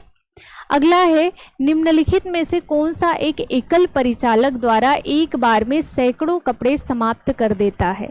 पहला दिया गया है कैराउसल जींस फिनिशर है, स्टीम डॉली है, टनल फिनिशर है या फिर चूसड़ काउंटर मेज है? बताइए, चूसड़ काउंटर मेज क्या होगा जो एक बार में सैकड़ों हजार कपड़ों को फिनिशिंग करने का काम करता है? ये क्वेश्चन भी आपके एग्जाम में पूछा गया है। ओके, बहुत बढ़िया, इसे हम कहते हैं टनल फिसनर। विस्कोस रेयॉन बनाने वाले घोल का चिपचिपापन उसे इसमें घुलाकर परखा जाता है। किसमें से घोलकर परखा जाएगा? एक बार फिर से इस क्वेश्चन को देखते हैं। विस्कोस रेयॉन जो बनता है, जिसे वेवर एंड मेडल ने खोजा था, ठीक है, बनाने वाले जो घोल होते हैं, इसमें जो चिपचिपापन होता है, किसमें घुला करके फिर इसको परखने का काम किया जाता है। तैयार हुआ है या नहीं हुआ है, इसकी जांच इसमें की जाती है। किसको मिलाकर? क्या 40% एसिटिक एसिड मिलाते हैं या फिर सल्फ्यूरिक एसिड मिलाएंगे, तरल कार्बन डाइसल्फाइड मिलाते हैं, 80% एसिटिक एसिड मिलाते हैं? Question number 90।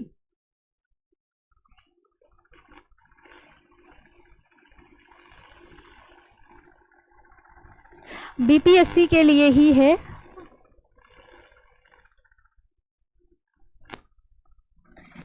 ठीक है, इसमें हम क्या मिलाते हैं? 40% एसिटिक एसिड मिला करके और फिर इसके घोल को परखा जाता है, ठीक है। 40% एसिटिक एसिड मिला करके फिर इसे परखने का काम किया जाएगा। रेटिंग प्रक्रिया किसको बनाने की प्रक्रिया है? ठीक है, रेटिंग प्रक्रिया, एक तो आप बहुत अच्छे से जानते हैं कि रेटिंग प्रोसेस किस में किया जाता है, बट फिर भी आपके पास ऑप्शन दिया है और इस ऑप्शन में से एक आंसर आपको चुनना ही चुनना है, ठीक है। अब आपको बताना है कि इसमें रेटिंग प्रक्रिया किस में किया जाएगा, क्या सिल्क में, नायलॉन में, रेयॉन में या फिर कापुक में? आप जानते हैं कि इसे लिनन में किया जाता है। चलिए, लिनन ऑप्शन नहीं है। अब बताइए, अभी कल के हमने नए बैच में कुछ टॉपिक पढ़े हैं जिसमें रेटिंग प्रोसेस आया था। लिनन को छोड़ करके कोई टॉपिक हमने पढ़ा था प्रोसेस में जिसमें रेटिंग प्रोसेस आया था।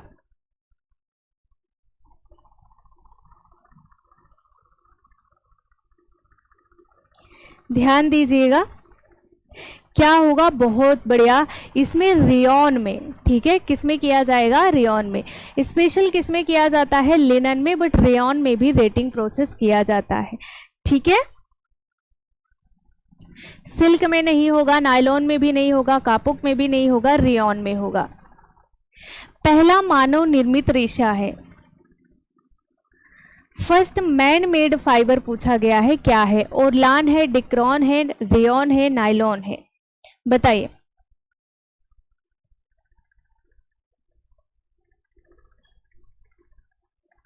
अभी कल ही हमने नए बैच में रेयॉन को कंप्लीट किया है। रेयॉन का सेकंड पार्ट हमने देखा था, जिसमें हमने जब प्रोसेस देखा था तो वहाँ पे रेटिंग प्रोसेस देखा था, जिसमें 3 से 4 दिन तक ताप और दाब के संपर्क में कार्बन डाइसल्फाइड को मिला करके रखा जाता है, जो भी हमारे प्रोडक्ट होते हैं।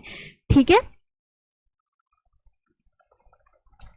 बताइए यहाँ पे पहला मानव निर्मित फर्स्ट मैन मेड फाइबर पूछा गया है। ठीक है, और पहला मानव निर्मित फाइबर क्या होता है? रेयॉन होता है। ध्यान रखिएगा, पहला मानव निर्मित फाइबर रेयॉन है। और पहला जो हमारा केमिकल फाइबर होता है, जो 100% केमिकल फाइबर होता है, वो नायलॉन होता है। ठीक है, 100% केमिकल फाइबर जो है वो नायलॉन होगा, और जो मैन मेड फाइबर होता है वो रेयॉन होता है। ठीक है,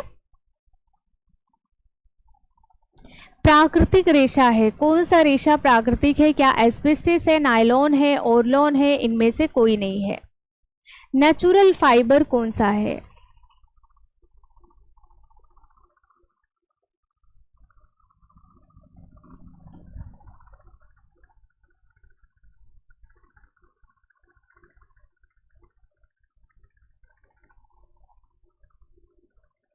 ठीक है, देखिए नायलॉन, ऑरलान ये सब क्या होते हैं? ये केमिकल फाइबर। लेकिन एस्बेस्टस आप कहाँ पढ़ते हैं? जब हम नेचुरल फाइबर का क्लासिफिकेशन हमने देखा है, तो यहाँ पे हमने जब खनिज रेशा देखा है, खनिज में हमने एस्बेस्टस को पढ़ा था, सोना, चांदी, इन सारी चीज़ों से एस्बेस्टस हमें चट्टानों से हम प्राप्त करते हैं।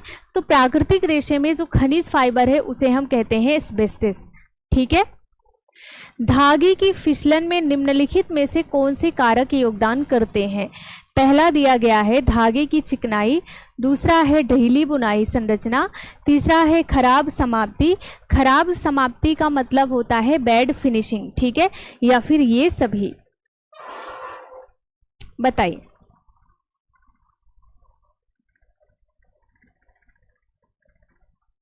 ठीक है, यहाँ पे सारी चीज़ें हो जाएंगी। धागे की फिसलन में धागे की चिकनाई योगदान देती है, ढीली बुनाई संरचना हो सकता है, और खराब समाप्ति, ये सारी चीज़ें होती हैं। ठीक है, कौन सी प्रक्रिया से सूत के रेशे को सूत के बीज से अलग किया जाता है? बीज से रेशे को अलग करने का जो प्रोसेस होता है, इसे आप क्या कहेंगे? क्या आप इन्हें गिनिंग प्रोसेस कहते हैं? ठीक है, गिनिंग प्रोसेस कहेंगे, कॉर्डिंग कहेंगे, कॉम्बिंग कहेंगे, या फिर ड्राविंग प्रोसेस कहते हैं?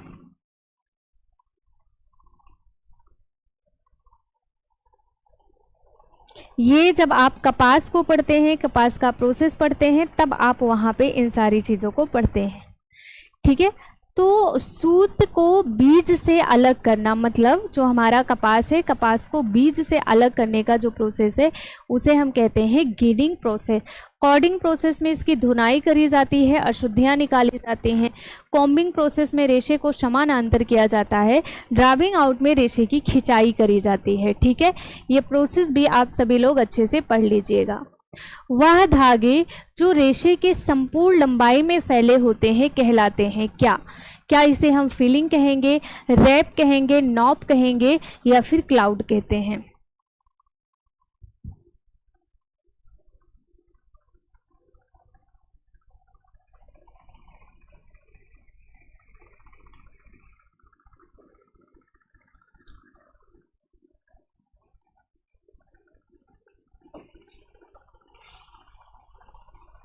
देखिए, जो लंबाई में धागे होते हैं ना, इन्हें हम क्या कहते हैं? इन्हें हम वार्प कहते हैं। ठीक है, और जो हॉरिजेंटल लाइन के होते हैं, इन्हें हम वेफ्ट कहते हैं। और आपसे पूछा गया लंबाई में जो धागे होते हैं उसे हम रैप कहते हैं। वार्प को ही यहाँ पे क्या लिखा गया है? रैप लिखा गया है, और ये आपका PYQ है। ठीक है, प्रीवियस ईयर का क्वेश्चन है। तुकामों की श्रृंखला जो एक रेशे में क्षैतिज रूप से पिरोई जाती है कहलाती है क्या? क्षैतिज रूप से पिरोई जाती है क्या कहलाती है? तह, बद्दी, ताना, या फिर बाना? 98। ये देखिए यहाँ पे पूछा गया है कि जो हॉरिजॉन्टल लाइन में बिछाई जाएगी ये वाली लाइन क्या कहलाती है। क्या ये ताना कहलाएगा या फिर बाना कहलाएगा। अभी आपने देखा था ताना ऐसा होता है वार्प जिसे हम कहते हैं, बाना हॉरिजॉन्टल लाइन होता है। तो यहाँ पे क्या हो जाएगा, जो हॉरिजॉन्टल लाइन है ये हमारा बाना कहलाता है, मतलब ये वेफ्ट कहलाएगा। अगला है कपड़ा, तंतु या रेशा या बुनाई या वयन के लिए योग्य द्रव्य, इनके लिए डैश है, ये व्यापक नाम है। क्या तागा है, फेल्टिंग है, बुनाई है, इनमें से कोई नहीं।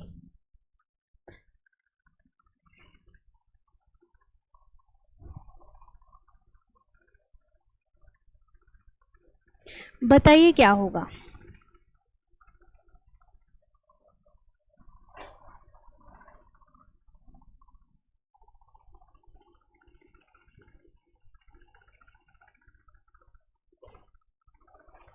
बहुत बढ़िया, किसी का सी आ रहा है, किसी का ए आ रहा है।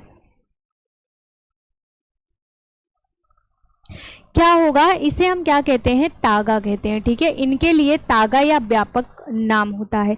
अब तागे में ताना एंड बाना दोनों आ जाएगा। ठीक है, कपड़ा, तंतु या रेशा या बुनाई या वयन के लिए योग्य जो द्रव्य होता है इसके लिए ताना या व्यापक नाम होता, मतलब तागा। ठीक है, अगला है किस टांके का प्रयोग बॉर्डर बनाने के लिए किया जाता है। जो हमारे कपड़ों का बॉर्डर बनता है ना, वो यहाँ पे हम कौन सी किस टांके का इस्तेमाल करते हैं। क्या हेरिंग बोन का होता है, क्या रोप टांका होता है, या फिर बुलन टांका यूज करते हैं। ठीक है, बताइए।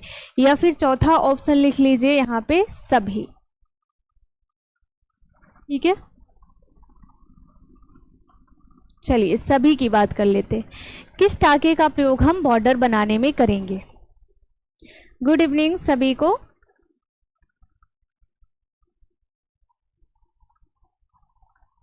बहुत बढ़िया, क्या हो जाएगा, तो यहाँ पे बॉर्डर बनाने के लिए हेरिंग बोन का इस्तेमाल किया जाता है।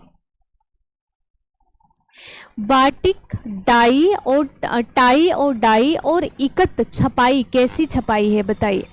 बाटिक छपाई आप सभी लोग जानते हैं। ठीक है, जिसमें हम गम का गोंद का इस्तेमाल करते हैं।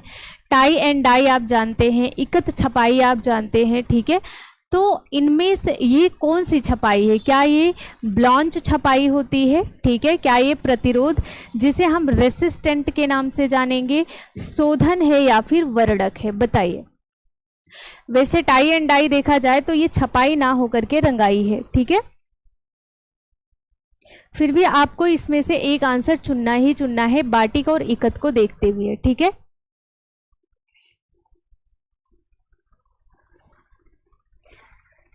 क्या हो जाएगा, तो ये प्रतिरोध है। कैसा है आपको बता देना है, रेसिस्टेंट प्रिंटिंग में काउंट किया जाता है।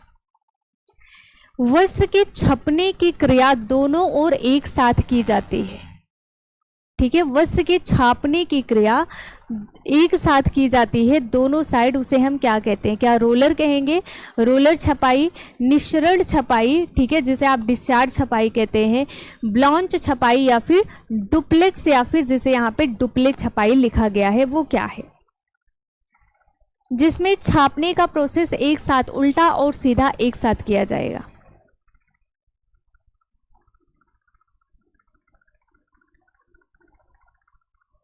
बिल्कुल, ऐसी छपाई को हम क्या कहते हैं, डुप्लेक्स छपाई का नाम देते हैं, जिसे आप यहाँ पे डुप्लेक्स भी बोल सकते हैं। ठीक है, डबल भी बोल सकते हैं, दोनों साइड एक जैसा। फैशन को प्रभावित करने वाले घटकों में आता है क्या। क्या मुद्रास्फीति और मंदी आएगा, या फिर जनसंख्या आता है, आय आपकी इनकम होगी, या फिर ये सभी होंगे, बताइए। फैशन को प्रभावित करने वाले घटकों में क्या आता है। 104।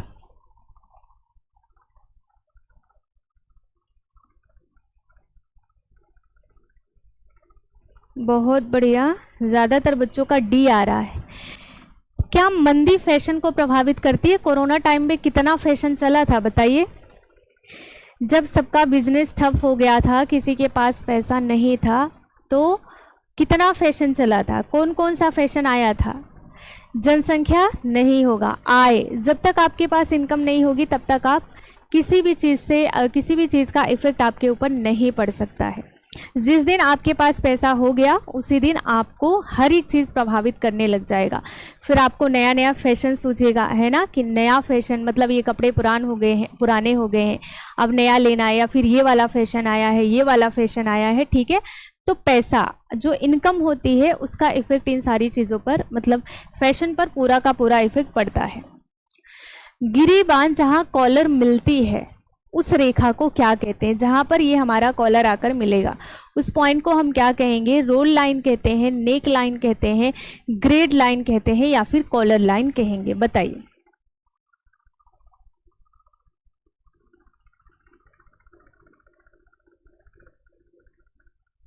ठीक है, जहाँ पे ये कॉलर आकर के मिलता है इसे हम नेक लाइन के नाम से जानते हैं।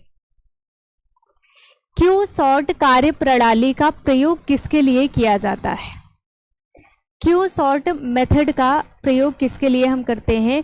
पूर्ण रेटिंग के लिए, संबंधित रेटिंग के लिए, पूर्ण और संबंधित रेटिंग दोनों के लिए, ना पूर्ण और ना संबंधित रेटिंग के लिए? बताइए।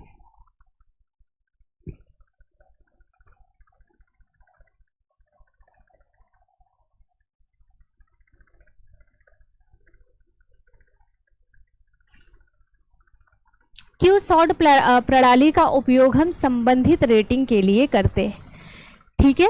जो रिलेटेड रेटिंग है इनके लिए हम करते हैं। एक मोटी महिला के कपड़े में होना चाहिए, क्या होना चाहिए?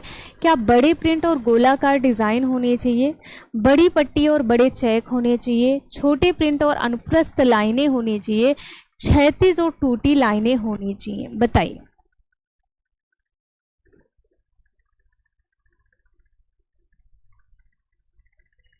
लाइक शेयर सभी लोग कर दीजिएगा। कल फिर शाम 7 बजे से क्लास होगी, ठीक है।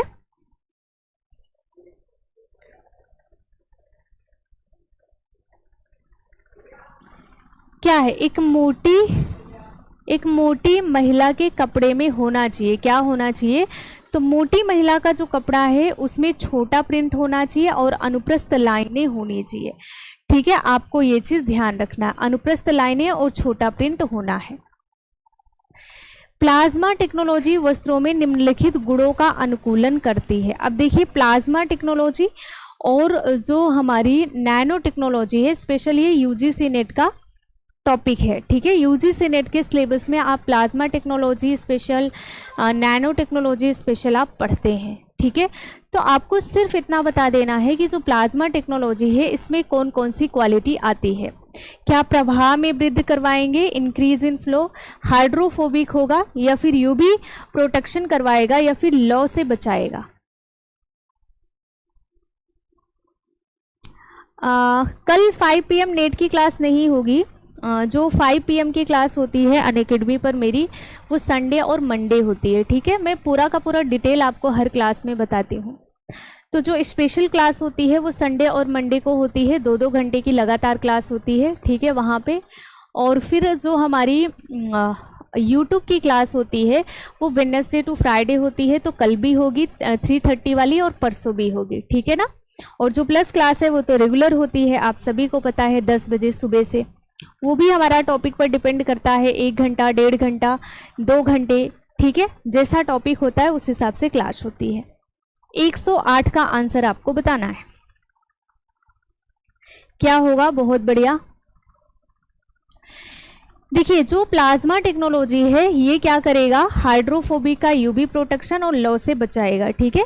जिसे हम बोलते हैं ना अग्नि प्रतिरोधक कपड़ा बनाना, वो है लॉ से बचाना। बच्चों के वस्त्रों के लिए कपड़ों में निम्न गुण होने चाहिए। जब आप बच्चे के लिए वस्त्र खरीदेंगे तो क्या क्वालिटी देखेंगे? रिव वीव एवं मोटाई को देखेंगे, चिकना एवं अधिक सोखने की शक्ति है, हाई डेंसिटी एवं लचीलापन हो, प्लेन बुनाई एवं चिकनापन हो, ठीक है। काफी सारे पॉइंट इसमें मैच हो रहे हैं, बट इसमें सारे पॉइंट सही नहीं हैं।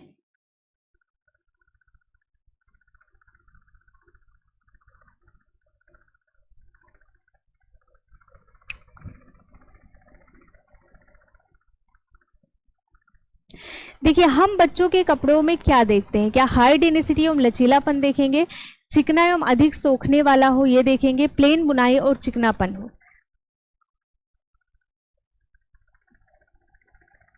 ठीक है, क्या हम देखते हैं चिकना और अधिक सोखने वाला हो। ठीक है, जो बच्चे का कपड़ा हो ये सॉफ्ट हो और सॉफ्ट के साथ साथ कैसा हो, अधिक सोखने वाला हो। इसमें तीनों पॉइंट सही हैं। ठीक है, ऐसा नहीं कि आपका हाई डेंसिटी एवं लचीलापन गलत है या फिर प्लेन बुनाई चिकनापन गलत है, ऐसा बिल्कुल नहीं। बट इन तीनों में से सबसे परफेक्ट आंसर जो है वो चिकना एवं अधिक सोखने वाला होना चाहिए बच्चों का कपड़ा। ठीक है, वार्डरोब शब्द दर्शाता है, वार्डरोब का रिलेशन किसके साथ है, कपड़े की दशा से है, मतलब कपड़े की कंडीशन कैसी है, कपड़े के संग्रह से है, तंत्रिका तंत्र से है, या फिर कपड़ों की देखभाल से है। हाँ जी बिल्कुल।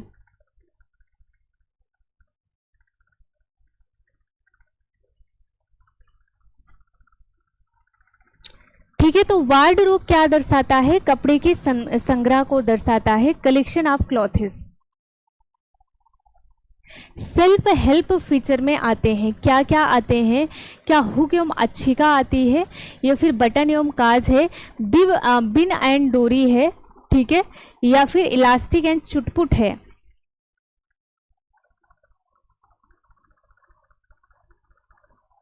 पहले सब खूब चुटपुट यूज करते थे, अभी भी यूज करते हैं, बट पहले बहुत ही ज्यादा यूज करते थे चुटपुट,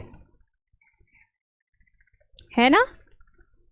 तो क्या हो जाएगा, इलास्टिक और चुटपुट जो होता है ये सेल्फ हेल्प फीचर में आता है, जो कि टेक्सटाइल में शामिल है।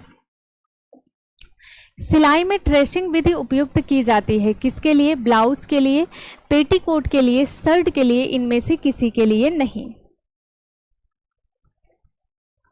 112।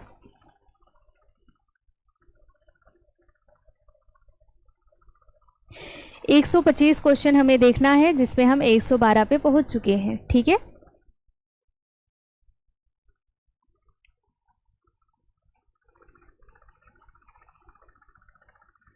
ठीक है, किसके लिए यूज करते हैं, ब्लाउज के लिए।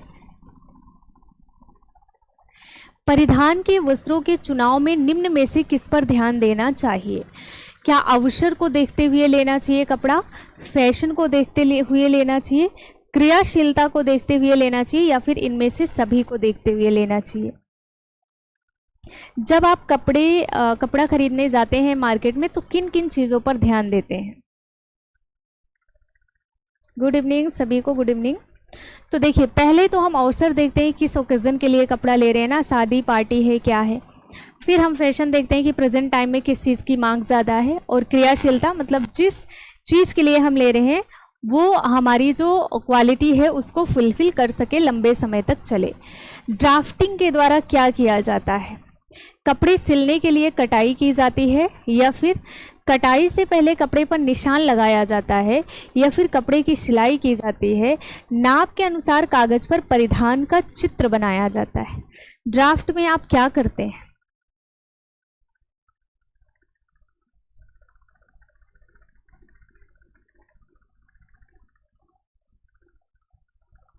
ठीक है। देखिए ड्राफ्ट में हम क्या करते हैं, नाप के अनुसार कागज पर परिधान का चित्र बना लेते हैं कि लेंथ कितनी चाहिए, वेस्ट कितना है, ब्रेस्ट कितना है, ठीक है, या फिर स्लीव्स कितना चाहिए, ये सारी चीजें हम करते हैं।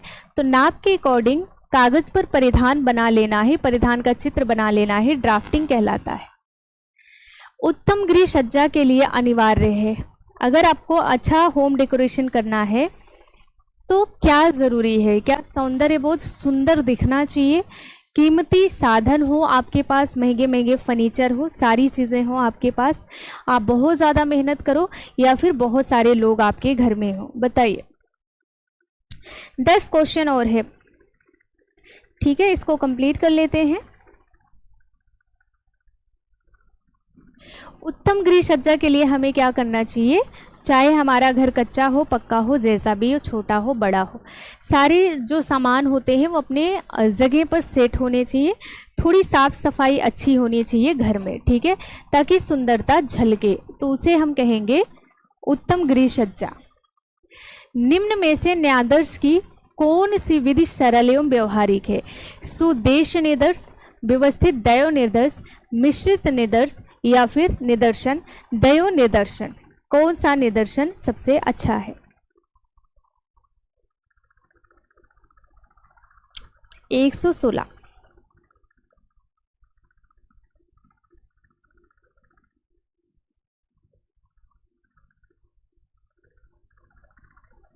बहुत बढ़िया, कौन सा? तो व्यवस्थित दयो निर्दर्शन जो है वो सबसे अच्छा है, सबसे सरल है।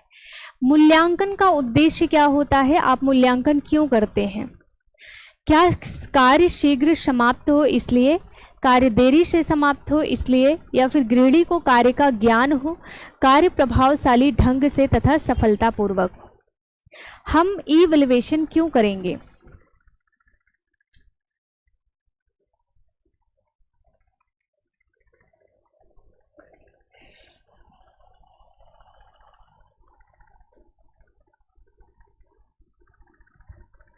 बहुत बढ़िया, कार्य प्रभावशाली ढंग से तथा सफलतापूर्वक हो, हम यही चाहते हैं और इसीलिए हम इवैल्यूएशन करते हैं। बजट सफल होता है, हमारा बजट सफल कैसे होगा? क्या आय को बढ़ाकर हम बजट सफल कर सकते हैं, व्यय को कम करके, आय व व्यय के सही संतुलन से, या फिर बचत करके? बचत करके।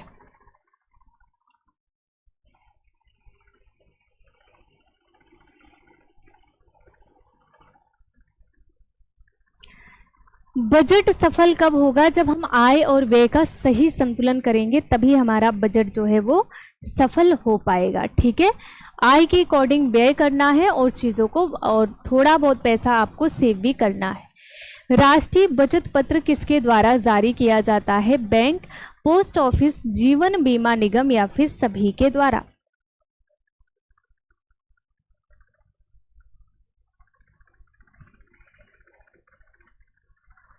राष्ट्रीय बचत पत्र, जिसे आप नेशनल सेविंग सर्टिफिकेट का नाम देते हैं। बहुत बढ़िया, किसके द्वारा जारी किया जाएगा? पोस्ट ऑफिस के द्वारा। आय बढ़ने के साथ धनी वर्ग पर किस व्यय का प्रतिशत घट जाता है? ठीक है, अच्छा, इंक्रीज हो जाता है, बढ़ जाता है, आपको बताना है। आय बढ़ने के साथ धनी वर्ग पर किस व्यय का प्रतिशत बढ़ेगा? एंजल्स लॉ आपने पढ़ा है ना, वही का क्वेश्चन है। शिक्षा, मनोरंजन, स्वास्थ्य या फिर सभी पर? इंक्रीज किस पे होगा, डिक्रीज किस पे होगा और बराबर किस पे रहेगा, ये सारी चीज़ें याद कर लीजिएगा। तो इन्होंने कहा है जैसे जैसे हमारी इनकम इंक्रीज होती जाती है, बढ़ती जाती है, वैसे हम शिक्षा पर ज़्यादा खर्च करते हैं, मनोरंजन पर ज़्यादा खर्च करने लगते हैं और अपने स्वास्थ्य पर ज़्यादा पैसे हम खर्च करने लगते हैं। ठीक है, अनावश्यक गति को टालने के लिए नियत कार्य के संचलन बहाव का चरण से चरण का विवरण होता है। प्रक्रिया चार्ट में, समय चक्र चार्ट में, या फिर पाथवे चार्ट में, या फिर क्रिया चार्ट में? 121।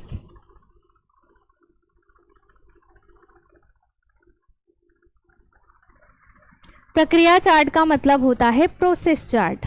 ठीक है, तो यहाँ पे आंसर हो जाएगा प्रोसेस चार्ट। आदमियों द्वारा नतीजे पाना, यह किसका विवरण है? क्या प्रशिक्षण का है, नियंत्रण का है, प्रबंधन का है, इनमें से किसी का नहीं है?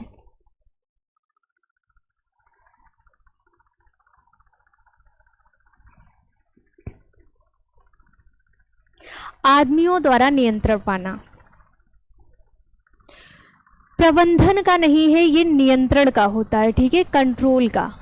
आदमियों द्वारा नियंत्रण पाना या फिर नतीजे पाना किसका होता है? तो आपको बता देना है, ये नियंत्रण का होता है। ठीक है, क्लियर है? ओके, कंट्रोलिंग यहाँ पे काम करेगा। अगर हमें अच्छे से रिजल्ट लाना है आदमियों का, तो कंट्रोलिंग करना बहुत ही ज़रूरी है। अगला लास्ट का क्वेश्चन है, रसोई गैस स्टोव ईंधन के रूप में प्रयोग किया जाता है, किसका इस्तेमाल? एलपीजी का, डीजल का, पेट्रोल का या फिर लकड़ी का? बिल्कुल कंट्रोलिंग करना पड़ेगा आपको, ठीक है। आपने मैनेजमेंट तो बना लिया, मैनेज तो कर लिया अच्छे से चीज़ों को, बट आप वहाँ पे कंट्रोलिंग नहीं कर रहे हैं तो प्रॉपर तरीके से आपके उद्देश्य तक आप पहुँच नहीं पाएंगे, ठीक है। तो उद्देश्य तक पहुँचने के लिए, आदमियों द्वारा नतीजे पाने के लिए हमें क्या करना होगा, कंट्रोलिंग करना होगा। हम क्या करते हैं, एलपीजी का इस्तेमाल करते हैं रसोई गैस स्टोव के लिए। एलपीजी का फुल फॉर्म भी पूछा गया है, बताइएगा आप सभी लोग क्या होता है। आकारों की श्रेणी या सामंजस्य पाने की तकनीकी है, उसे कहते हैं क्या? क्या उसे अनुपात कहेंगे, श्रेणीकरण कहते हैं, बल कहते हैं, या फिर संतुलन? आकारों की श्रेणी या सामंजस्य पाने की तकनीकी को क्या कहेंगे? 124।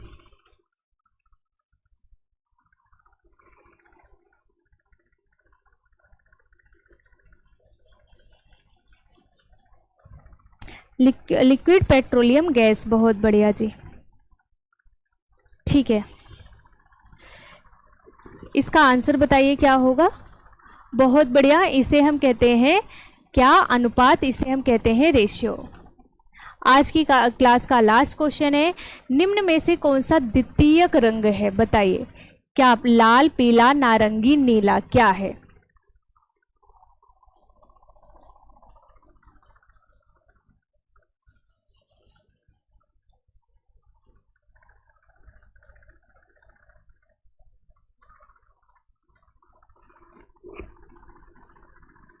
लाइक शेयर कर दीजिएगा सभी लोग क्लास को। मिलेंगे कल सेम टाइम सेम जगह, ठीक है। 7 बजे शाम को कल जुड़ेंगे हम लोग। आप सभी लोग हमारे पब्लिक टेलीग्राम से जुड़ जाओ ताकि आपको इन्फॉर्मेशन मिलती रहे, ठीक है ना। ओके जी, थैंक यू।